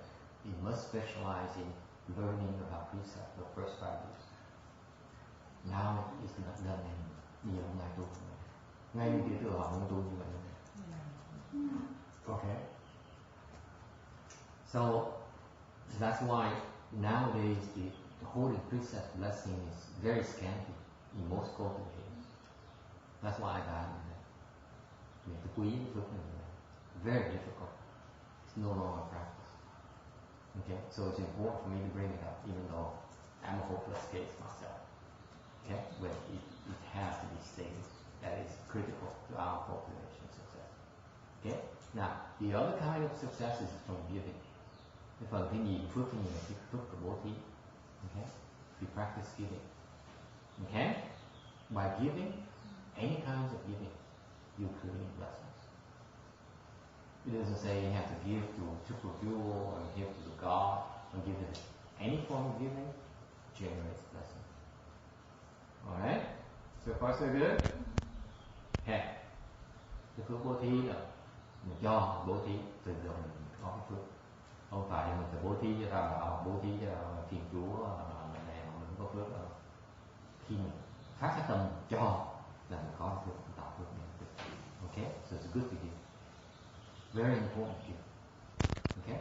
It doesn't have to be money, it doesn't have to be whatever your mind can give, whatever you can bring yourself to give, you generate blessings for yourself. Và khi mà mình phát cái tâm mà bố thí được là mình tạo phước rất quan trọng. Okay? Don't neglect that. The third one is cultivating samadhi, blessing. Phần thứ ba là cái tu định. Okay? Tu định phước. Any question? Yeah. Spiritual blessings, worldly blessings. They're all both wilderness and precedent. Right? So if you, it depends on your end goal. If you do all these for what purpose? It's a very good question. Câu hỏi cái này những cái loại phước này là phước của thế gian hay là phước xuất thế? Thì tôi nói hai loại có đầy đủ. Là tùy cái mục tiêu mình tu phước để làm gì. If you cultivate blessings for the sake of getting rewards, worldly rewards, then you're creating worldly blessings. If you create blessings, you cultivate blessings for the sake of transcendental liberation or opening the transcendental wisdom, then it becomes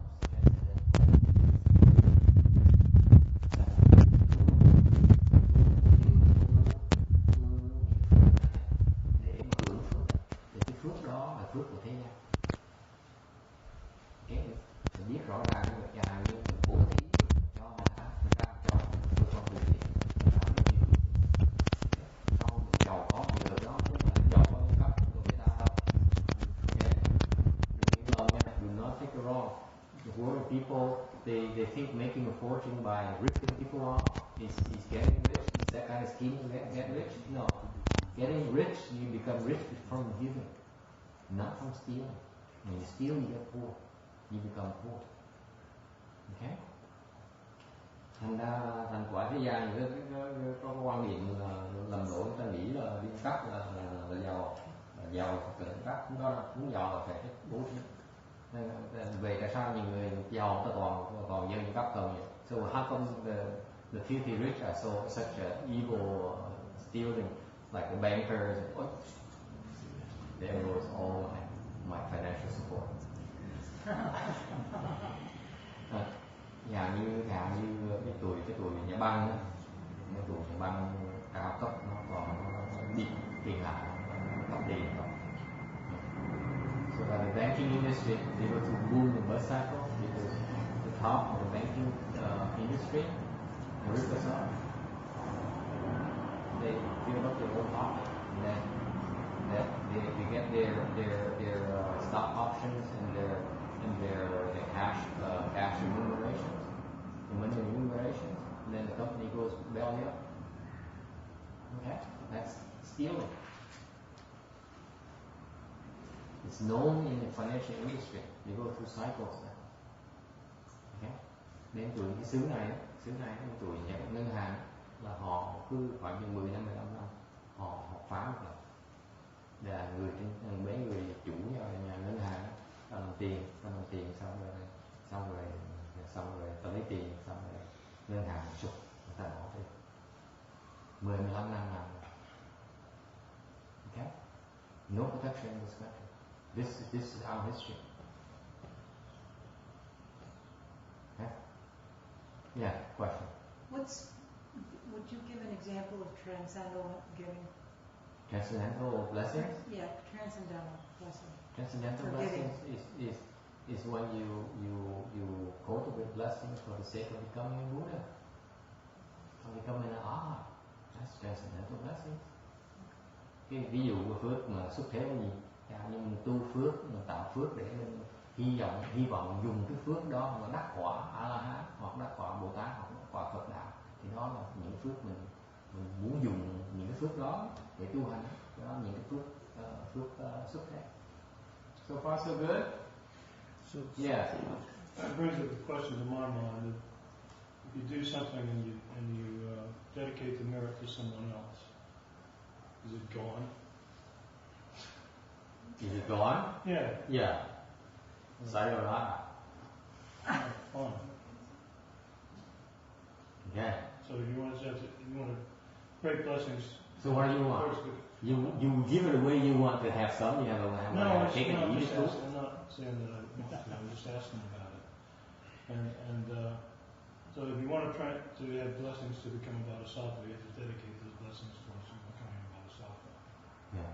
Or whatever you do. It's not. You don't have to be that specific. For example, the Bodhisattva Dharma is about giving. So you practice the Bodhidharma giving, the Bodhisattva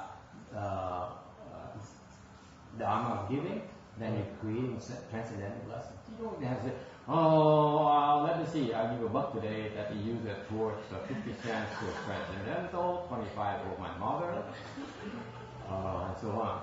Maybe a nickel for my girlfriend, she's good to me today, that kind of thing. No, it doesn't work like that. Okay.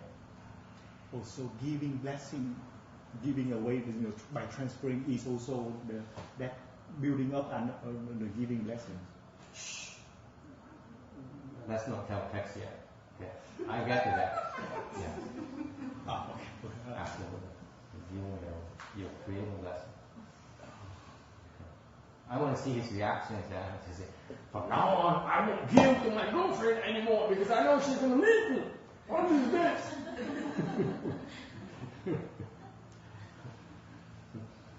Nên nói, thì ông hỏi là nếu mà cho phước là mất phước hả? Đương nhiên là mất phước.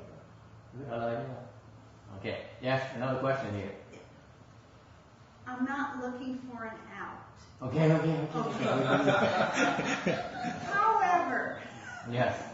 the degree of difficulty in holding precepts, is that totally dependent upon the person, or are there cumulative circumstances around the world that we live in that add to the difficulty of our... So you too, right? Oh, Answer is yes. Okay, thank you. You know, I got about halfway through and I realized I know the answer to that one already. Yes. Yes. Yeah. Thank you. Okay. Now my answer, my real answer to the question, about giving blessings. Okay. When you give away your blessings, khi mà tạo phước, mà cho phước đó, bố thí phước đó, okay, là phước mình hết. Okay. So your blessings is gone, right? Come on, let's face it. I don't have any money with me. So if you have a $1 bill you give it to a beggar, you will have $1 less. Correct? Yeah. Because the beggar is going to give it back to you. Right? Tại khi mình cho 1 đồng cho một người ăn xin thì đương nhiên mình phải mất 1 đồng. Okay? But you generate blessings for yourself. So far so good. Như điều mình được có phước bố thí, cho 1 đồng, tạo cái phước. Okay? Now because text is new with us and there are some new and young faces, global faces, then we need to break in gently. Có nhiều người mới tới mình phải giảng từ từ. Đừng có sợ quá ha. What happens is when you give, okay, there's a multiplier involved. Okay. Thì khi mình cho, mình có cái con số nhân. Mình cho 1 đồng. In the Buddhist Sutra, in this particular sutra, trong cái kinh Địa Tạng này, phần sau sẽ giảng tới. Okay. When you give one, you get 10,000 times in return. Khi mình cho 1, mình được 10,000 trở lại với mình. Yeah, that's what I want to know. Kinh nói rõ ràng, cho 1 được 10,000. Kinh sẽ giảng phần sau. So phải đón nghe. Yes, question. Kiếp này hay là kiếp sau? Very good question. She said, yeah. Well, text is it's too late for me, so I don't care. Okay, but for the younger ones, they want to know how soon before I get my rewards. It's next life. It's not this life. It's not. It might be a life. Well, it's not. The way I was explained, and I heard it on tape, was that Master Shuan says that you'll get 10,000 to 1, but it's because of the interest that you're giving the money away, and you get it the next life. But if you think about trying to get $1 to get 10,000, you get 0. Yeah. Because you are throwing out a brick to try to collect the. It's not 0 either. It's at least 1.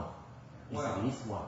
But you never lose it. Whatever you give away, you don't ever lose it. But it has to do. You see that? You give away 1, you have at least a lesson of 1, not 0. But you try to throw it and get something more back. That's not the way to do it. It only delays you getting it back, but it doesn't negate it. That's important. He said it as a teaching point. He said, don't be so greedy, stupid. Yeah. Therefore, I give you something stupid for you to think about. Okay? But actually, when you give $1 away, you get at least 1 back. But the problem is that when you have a greedy mind and you give away, it might take you like 10 kalpas before you get $1 back. You don't lose it ever. Every time you give, you never lose it. Okay? It's very important for you to understand that. Okay? You never lose when you give. It's just that getting it back might take longer depending on circumstances. Agree on that? That's what the Mahayana is about. It's very clear about it. You never lose when you do something good. Never ever. Okay? The good stays with you. That's unchanging. Okay?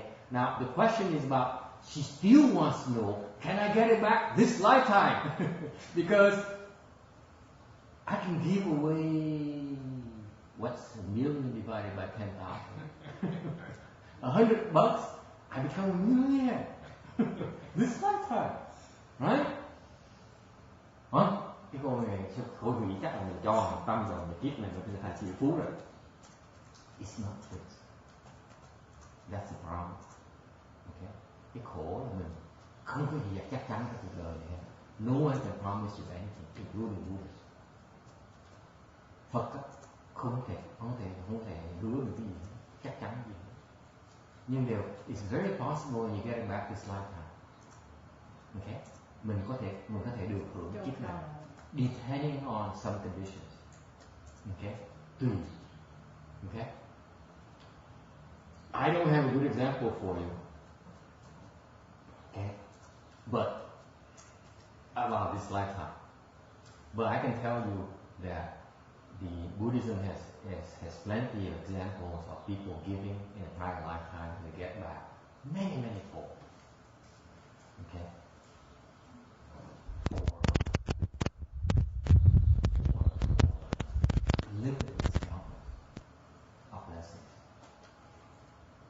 as you read more on Master Srinivas books in English, you find out more about the story.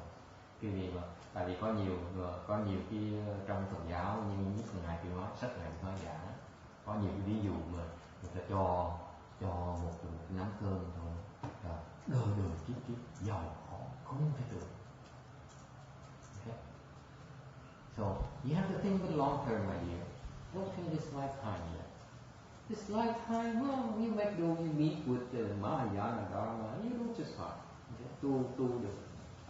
Cái kiếp này gặp pháp được tu không sao, đừng có lo nhé. But you know, mình nghĩ kiếp sau mình phải sợ, phải lo kiếp sau mình có đủ phước để sống, mình phải tu. Okay? So think long. Để em xem coi. Trả lời được chưa? Hay là vẫn còn thắc mắc làm sao làm giàu bây giờ? So không có gì chắc chắn hết. Để chắc chắn là mình sẽ hưởng phước đó. Để lúc nào mình không chắc, mình không biết được. Tùy cái nhiều cái nhân duyên khác nhau. Okay? Yeah. Xin hỏi một cái tán phổ, có thể người chồng không cho tiền con, con lấy tiền để làm phước về phước đó lên ai?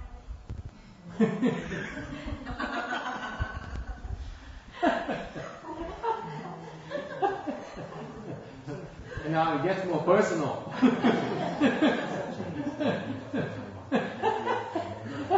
Translate. She says, not to name any names, but suppose my husband doesn't give money, but I take his money and give it away. Who gets the blessings?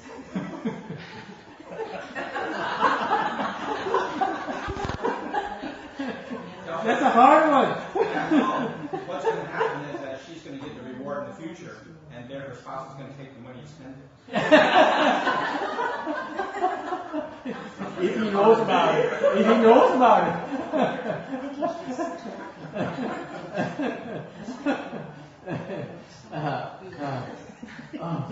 God, I mean, they get harder in these questions. I don't know how to answer that. What do you think? Quý vị nghĩ sao? Both, maybe. Translate for her. Ông nói là khi có tên gì? Ngọc mà lấy tiền mà cho là hưởng cái phước, được tạo phước nhiều phước, ok? Thì cái phước đó là cái phước đó nó là hưởng. Để trong tương lai ông chồng sẽ lấy những cái phước đó ông lấy hết, tại có tiền của ông.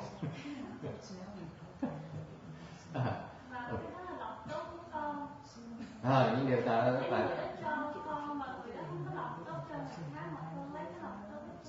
cái đó là khác, nên cho thì cái là lộc của mình, cái là phước của mình. Nhưng điều lấy tiền của ông chồng mà ông không biết, mà lấy cho là chưa chắc, không biết ai sẽ hưởng đấy. Yes.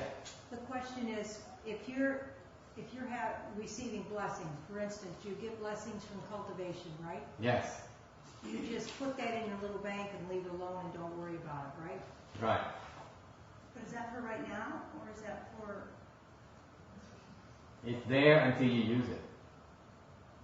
Khi mà mình tạo phước á, là giống như bỏ tiền trong công nhà băng này. Nó ở đó hoài, đến khi mình lấy ra xài thôi. You don't ever lose. Actually, it accrues interest as well. Mà nó được tiền lời. For use now in this life? Huh? For use now in this life? Why do you need to know? You got it. Yes, if you like, dear.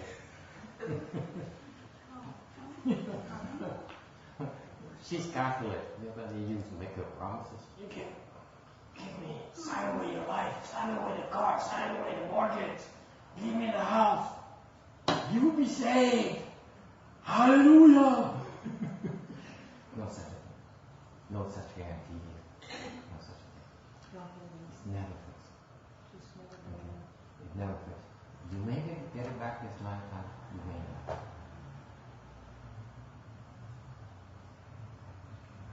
You may have to wait. It depends. There's so many variables. Yes. Is that, you say it depends because, is that because the causes and conditions are always changing then? Like our mind is always changing, it's moving, the intent goes from good to bad, you know? because there's so many variables. Just like when you do farming. Cái này khó nói với bạn như vậy. Giống như mình trồng cây. All you can do is plant seeds. You can't say, let me plant this seed and then this seed and then become a tree. This lifetime, in 2 weeks, in 3 months.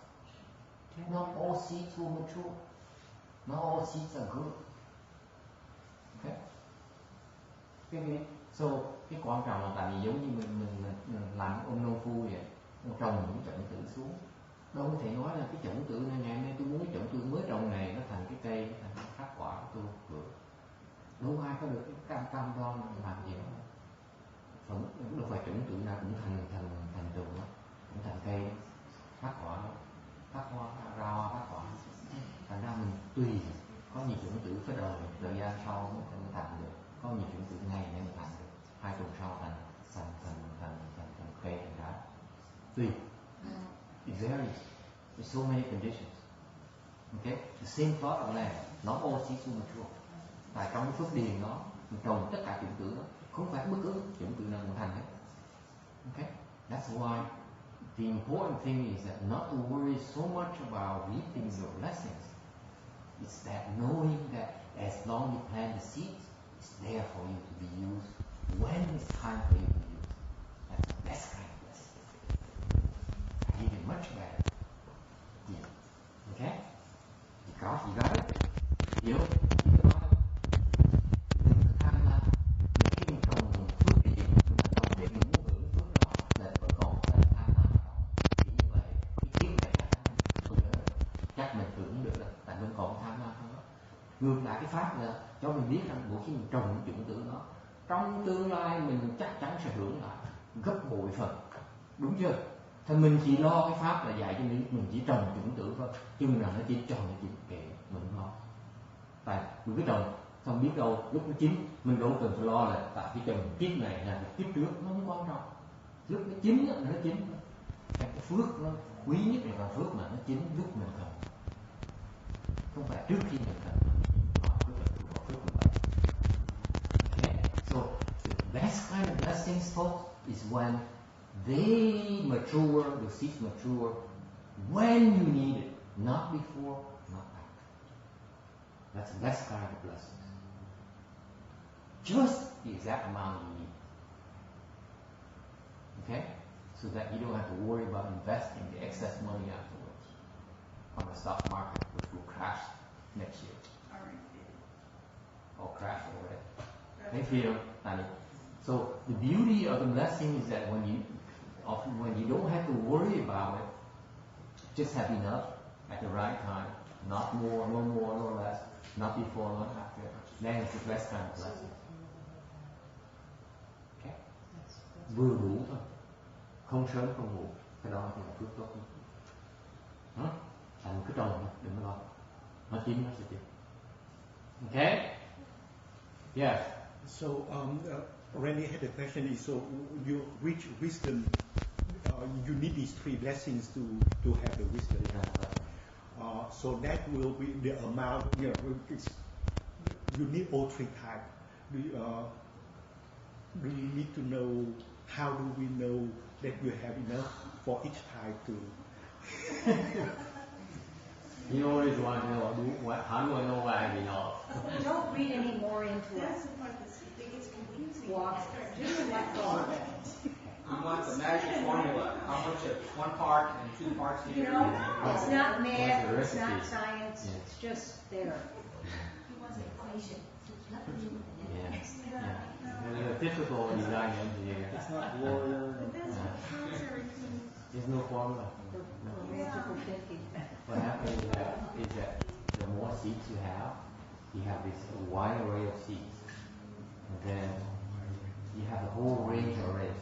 And depending on the circumstances, maybe some will do better in the winter time, some will do better in the summertime. Okay? And that's why you happen to start cultivating in winter time more than summertime, then the winter seeds are much better than summer seeds. But then you say that's all you want, right? And what do you do when it comes summertime next year? Get the bottom. So that's the difficult. So you want to have all kinds of seeds.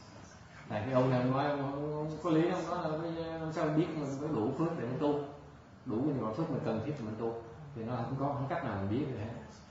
Cái quan trọng là mình muốn tu đủ cái loại chủng tử hết, đủ loại phước hết. Tại khi mà đúng thời đúng lúc thì cái loại phước đó nó thành tựu thì mình dùng cái phước của mình sao?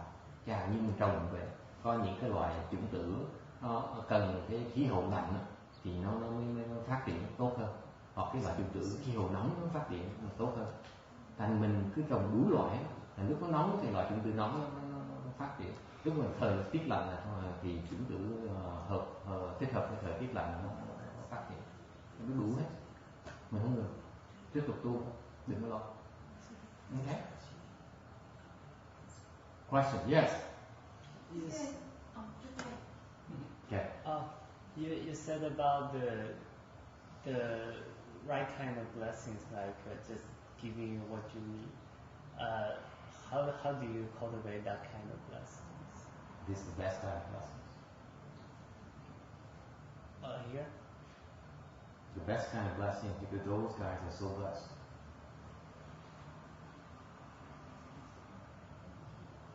Okay. Cái hỏi là tôi nói cho ông nghe rõ ràng, ông nói là thầy nói là cái loại phước tốt nhất là phước mà vừa đúng thôi, vừa đúng thời, không quá, không thiếu, không sớm, không muộn, tham tu là phước đó. Okay? Good question. How do you cultivate it? That's cái loại phước đó, cái loại phước mà tốt nhất mình có thể có là loại phước đó. Okay? How do you cultivate it? You don't. Actually, you do. Okay? Because of so many different varied conditions. That's an excellent question. Câu hỏi này giỏi lắm, thông minh lắm. Hỏi này. Good question for a change.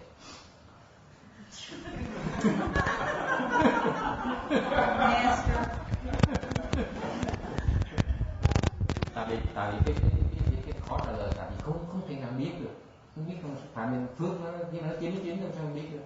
Ok, thành ra làm sao tu là phước này. Bây giờ cái là phước này thường một cách tu nó là mình phát nguyện.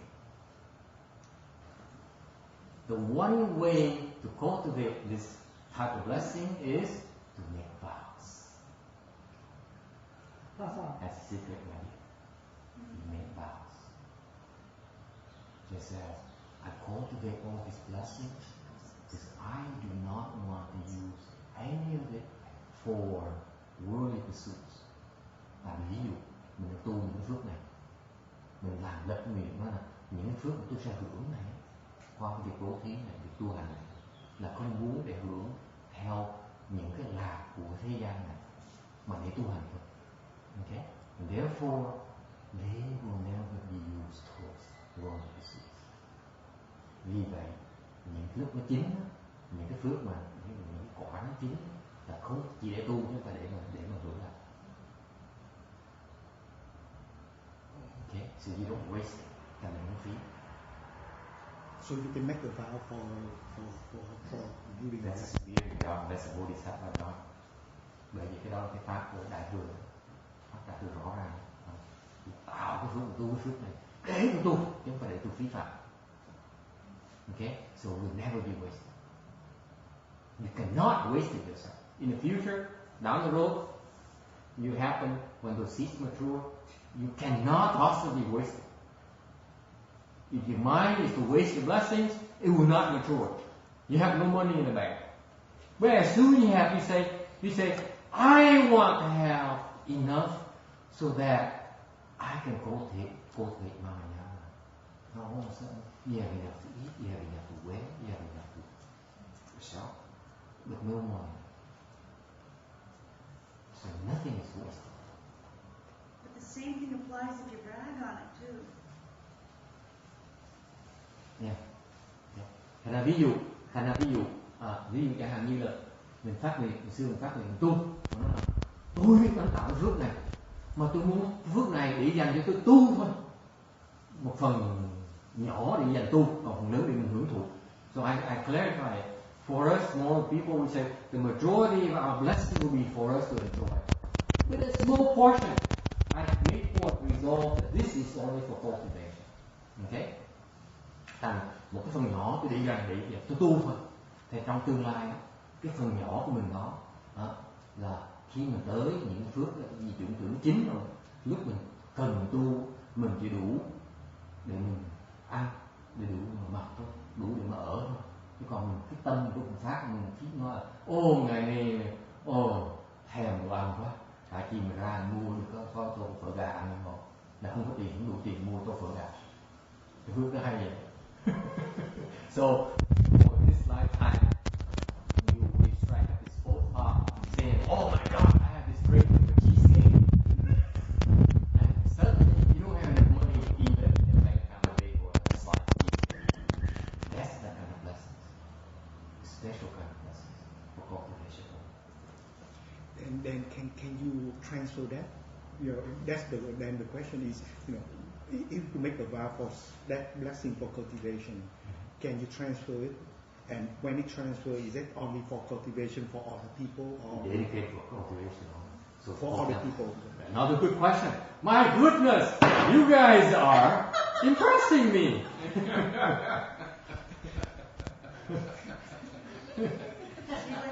Wow.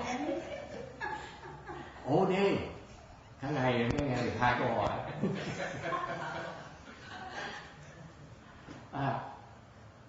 Câu hỏi là nếu như vậy mình muốn tạo những cái phước như vậy, mình có hồi hướng với người ta như vậy, thì khi mà hồi hướng với người ta không phí phạm được không? Hồi hướng người ta là phí phạm cũng không được. Mình ép người ta. So when you transfer those types of seeds to the next person for the express purpose to help them cultivate, they themselves can't waste it either. Because that's like those types of blessings. Isn't it beautiful? They have no way of wasting it.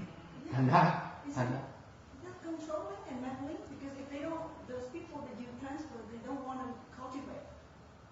Then it's there until they use to cultivate. When they want to cultivate, that's when they can access those blessings. When they don't want to cultivate, they can't access it. Then you don't make the vow, right? I mean, so if you know that you're going to give to, like in my case to my son, then I'm not going to make the vow just for cultivation, right? Yeah. Before I transfer. But then you're controlling him again. Absolutely. We control freaks. This is a control freak dharma. What do you mean? You think Mahayana is above that? Cái này hỏi bây giờ tôi có người con mà tôi muốn tạo phước cho nó, mà tôi sợ tôi tạo phước cho nó dừng phước nó phí phạm cái phước đó.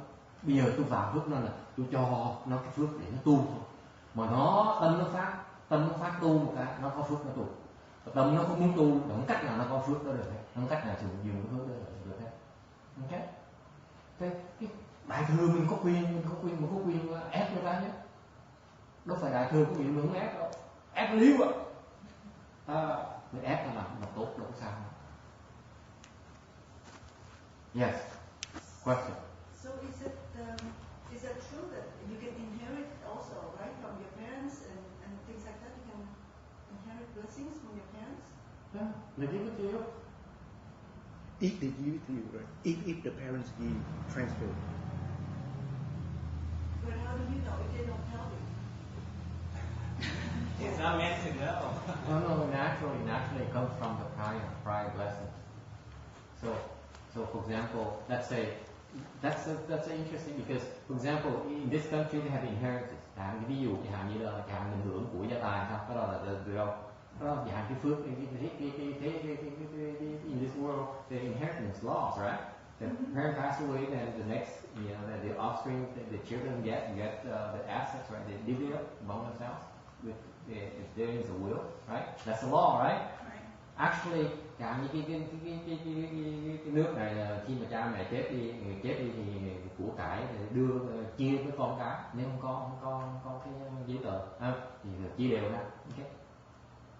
what really happened in that situation is that actually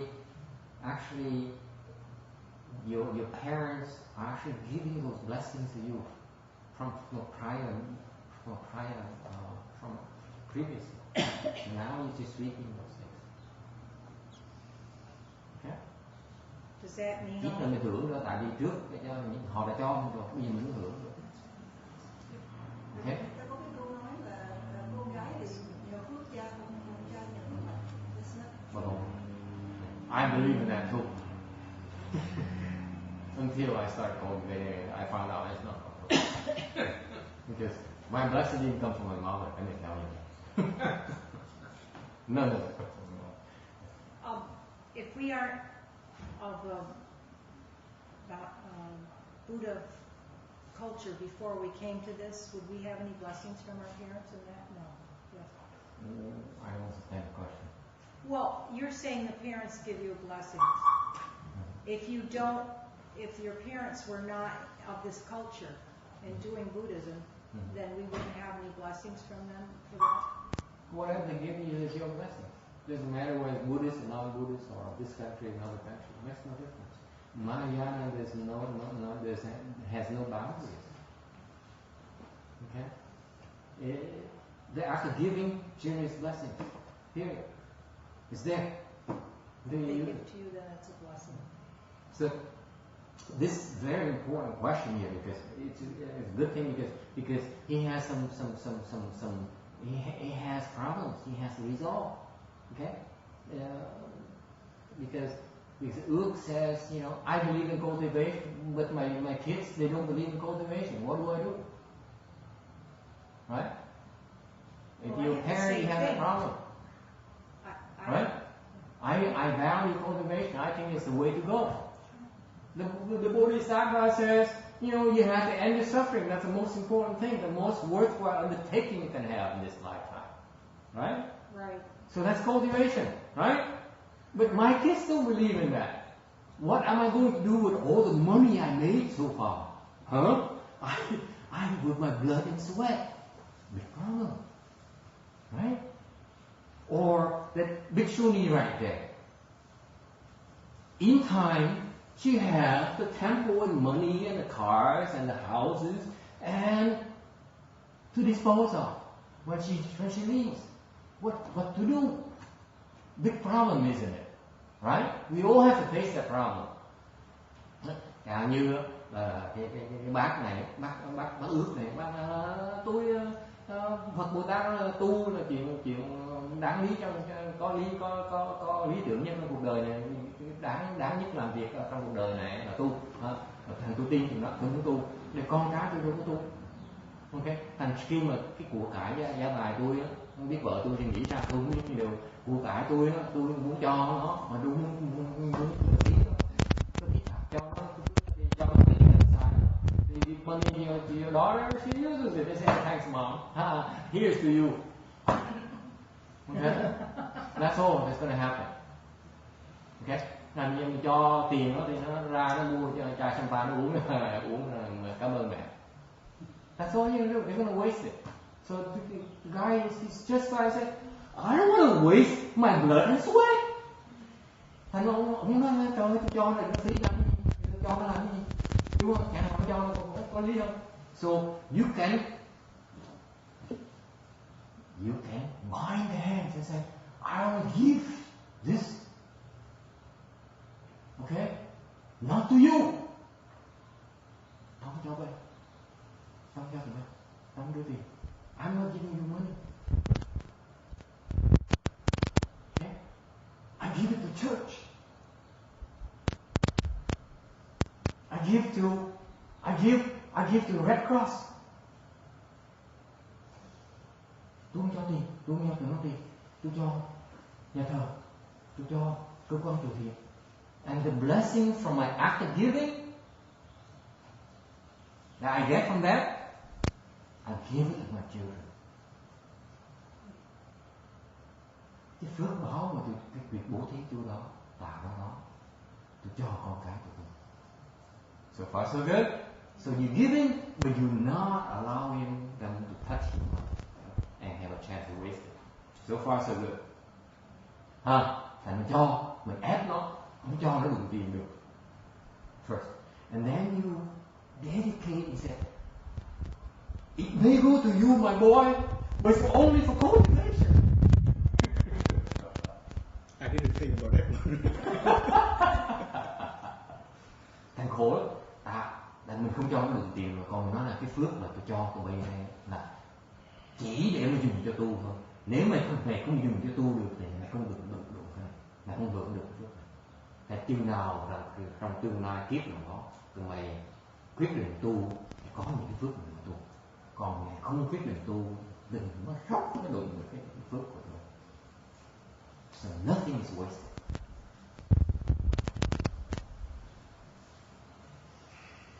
Hay dễ sợ, pháp thì dễ sợ. Okay? You can control it. Why? Because it's yours. It's under your control. Whatever you have is under your control. No one else's. You decide what to do with it. Okay? So the difference of the control is that I'm not trying to control the kid. I'm just trying to control what I have. I have the right. The use of my blessings. Because it's my stuff. Yes. So I have the right to control my stuff. Yes. I'm not controlling him. Right? Oh, he loves that as long as he's known what he's doing. Yeah. Oh, Too wow. logical. Okay? Cái đó là của mình muốn làm gì mình làm chứ. Đâu ai bắt buộc mình, đúng không? Mình làm có tiền thì mình xử gì mình quyền của mình, quyết định của mình. Okay? Yes. Question. Yes. So, say if you give all the money to church and you say, okay, I dedicate this to my kids for cultivation. Yes. Would it become that the kids is cultivating the church dharma, the Catholic dharma is cultivation, but it's cultivation too. Nothing wrong. It's cultivation. Blessing is blessing. Blessing is independent because you give it, then you have blessing. Okay.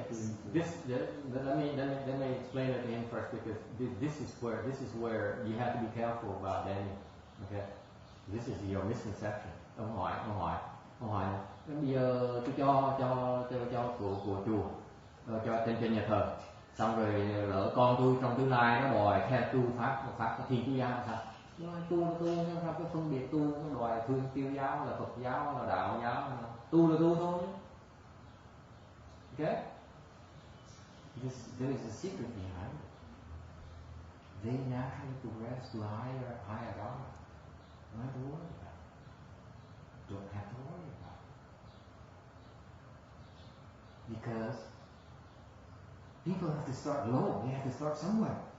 And they progress. They get to the end of the dharma and they find, wait a minute, I still have blessings. Cultivation blessings. Okay? I say, what do you mean? Maybe Catholicism is maybe at the end of the road here for me. I need to find something else more interesting that challenges me more. Then they find something else. They find something else. They find something else. As long as they have the blessings, they will continue to cultivate. Make sense? You don't have to be such a control freak, my friend. Cultivation. Okay? Does it make sense? If they cultivate, the wisdom unfolds. They naturally find a way to improve themselves. Why do you have to insist they have to be Mahayana or Hinayana and that kind of crap? That's pushing it too far, in my mind. Okay? Ông hỏi lỡ nó tu phương pháp đề bà sao? Tôi nói không có chuyện tu là tu, có chuyện phương pháp đề bà. Tại vì khi mà cho cái phước để mà tu, phước báo để mà tu, thì ai phải bắt đầu tu phải đi từng bước đó. Đâu phải ta ta dạy ta tu pháp đại cái pháp đại pháp này cũng được đâu. Ta bắt đầu ta phải đi từng bước cái hạt bắt đầu tu pháp tu lần. Tới cái hết pháp tu lần rồi ủi, mình còn phước nhiều quá. Cái pháp tu lần nó có quá tu lần mình phải kiếm pháp khá hơn tí. Khi mình kiếm pháp khá hơn tí mình tu, mình vẫn còn phước mà mình tu tiếp xong cái pháp nó bớt tu lần thì nó hết rồi. Mình kiếm pháp khá hơn tí nữa. Tu từ từ thôi vậy đâu. Cái gì đâu mà lo. Right? If they don't get started, how are they going to get there? So the key is to help them by providing blessings when they cultivate. They'll take care of themselves. Nothing to worry about. Okay? Yeah. So does it mean many kalpas from now? Yeah, it takes a little bit longer. Yeah. But I got time. They might just get born and then. Yeah. Okay, you got me. Okay, you got me.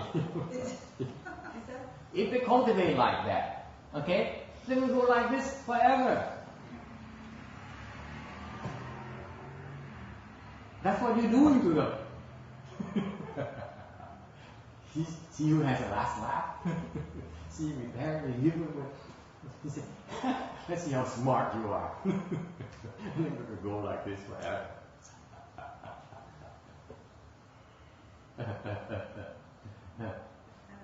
So she's got a point.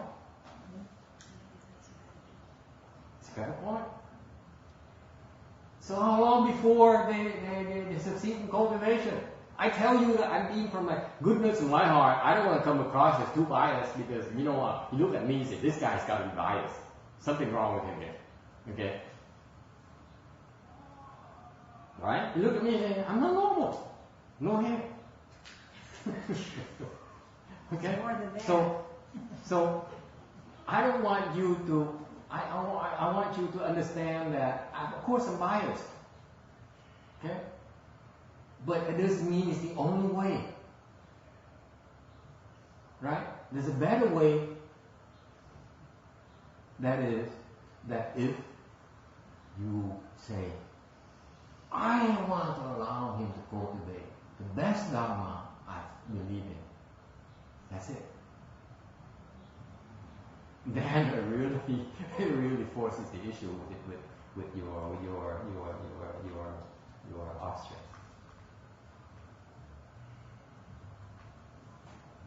Okay? Why is that? Tại vì mình ép nó được chứ. Tại vì khi mình tại sao mình tại vì nếu không mình ép nó thì nó khô quạnh nó phí bây giờ nữa. Ok? Tại sao mình ép? Why is that? Master, I'm going to say something about this. You said that we don't meddle with our children or anyone. Right. If they don't ask, we don't say. Right. So what about? What about it? What about this? Now you're talking. You think you got me? No, dear. It goes back to the point that blessings, when you generate blessings, that's yours. You can choose how to use it. You do not matter. Okay. If you decide not to use it yourself, give it to someone else. Okay? You can decide how that person can use it, get access. You put it in a special account and say, it's there for you until you use it. Remember how parents give money to a trusted money trust fund account that children cannot touch until they have enough wisdom, maturity to touch it? Same kind of concept. Where do you think it comes from?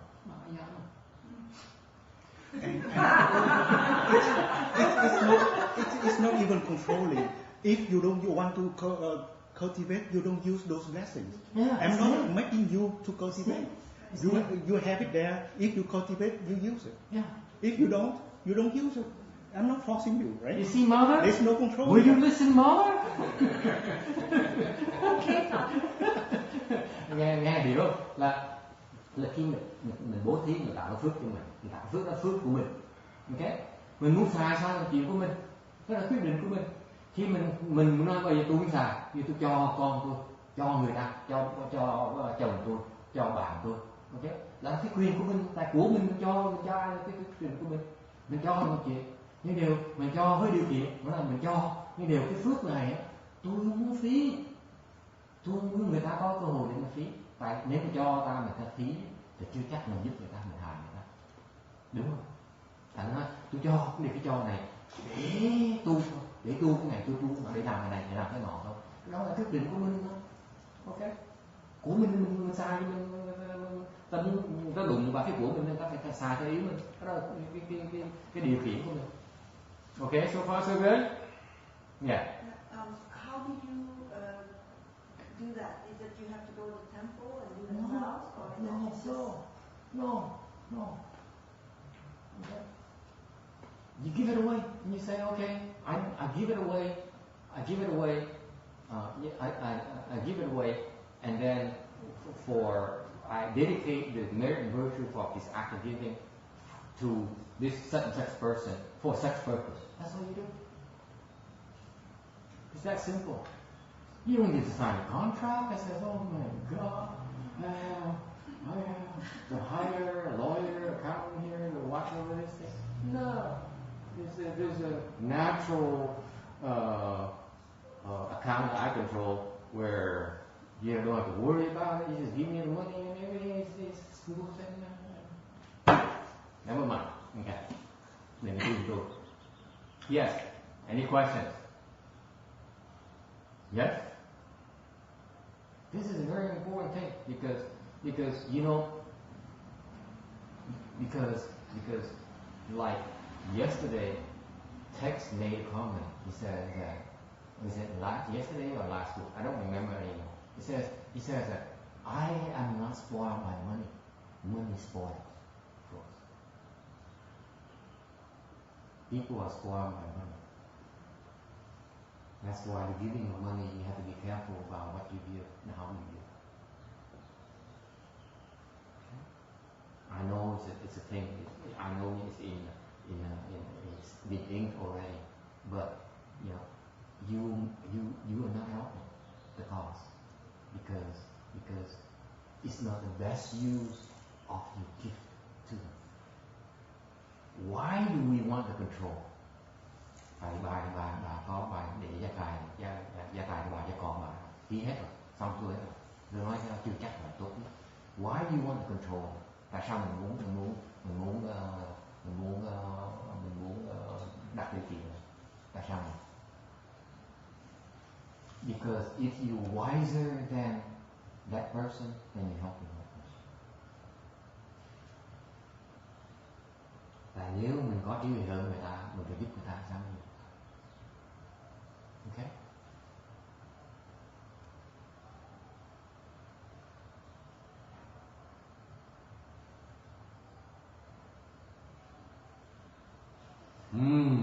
Thinking. There we go. Okay, any questions?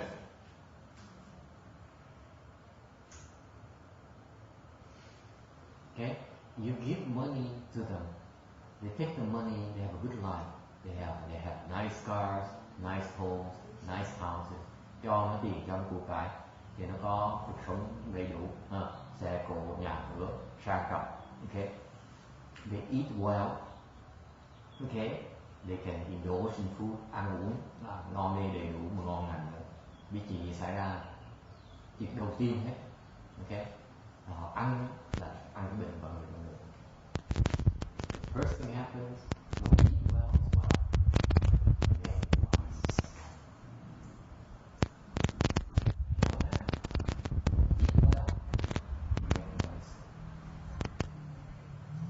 Eat good food.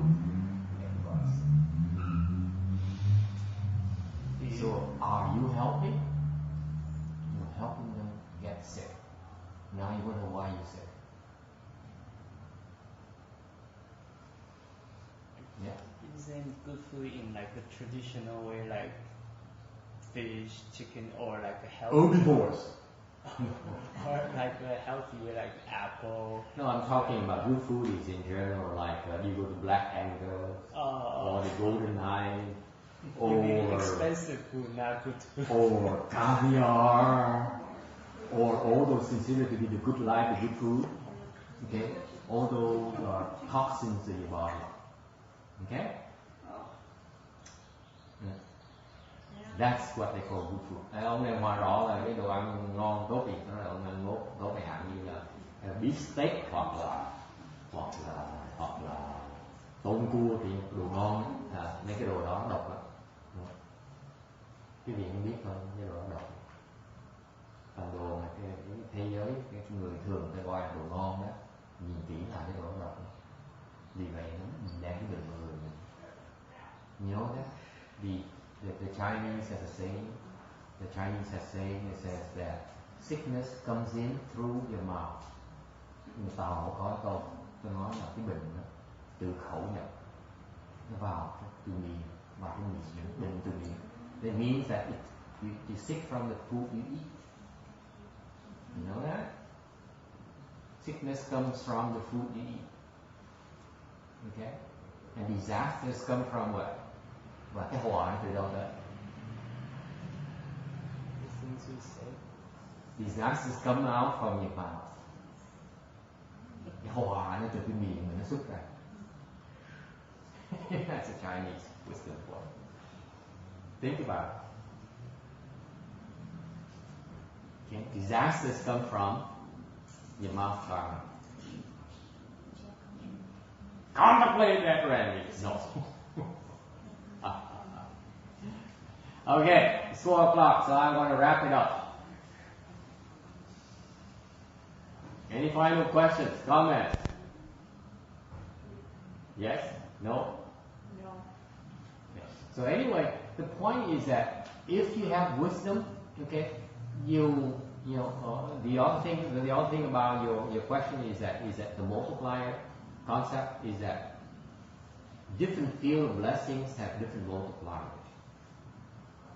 Cái quan trọng hồi nãy cô Kim hỏi nó rất quan trọng, tại vì mỗi cái phần cái số nhân đó thì mỗi cái phước điền nó khác nhau. Cho một cái người này thì cái con số nhân nó khác, cho cái tam bảo số nhân nó lớn hơn nhiều. Ok? Cho nhà thờ thì số nhân nó khác nữa, cho cơ quan từ thiện số nhân nó khác nữa. Thì mỗi số nhân nó khác, thành cho một số tiền đồng nhau nhưng cái số nhân nó khác, thành cái phước nó khác nhau nhiều. Thành với cái bên Phật giáo mình gọi là cái con niệm phước điền. Cái Phật giáo cái đại thừa là phước điền tốt nhất mình có thể cho. Okay? Thành phước nhiều nhất, nó trở lại cho mình nhiều nhất. That's why Mahayana is biased, so because there's a multiplying involved every time you give something. Okay, as explained a couple of years ago I explained in the sutra in 42 sections. Okay, every field of blessings has a multiplier associated with that. In Mahayana, the Mahayana wisdom is that Mahayana, when you give Mahayana, you get the biggest multiplier possible. It's bigger than giving to a church. Giving to a church, it has a multiplier. Pretty good one, but not as big as Mahayana. Okay? Or you give, let's say, to the Hinayana temple, at Thai temple. Okay? Huge multiplier, but not as big as Mahayana. Okay? So each field of blessing has a different multiplier. So that's important to know. Okay? Alright. Thành ra mỗi phước điền nó khác nhau, phải để ý cái đó thôi. Từ từ sẽ thấy, từ thấy cái phước là cần tu nhiều lâu rồi thấy rõ. The longer you cultivate, the clearer you see the association of a multiplier and how quickly these things mature. Okay.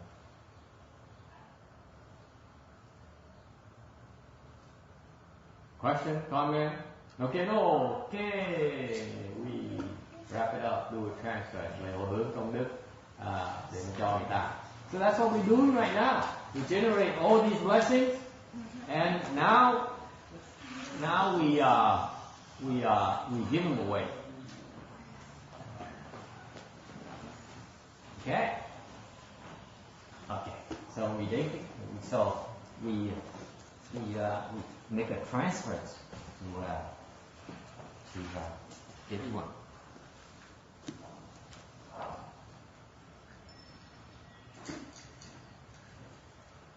Oh, can't see it all. May these merits and virtues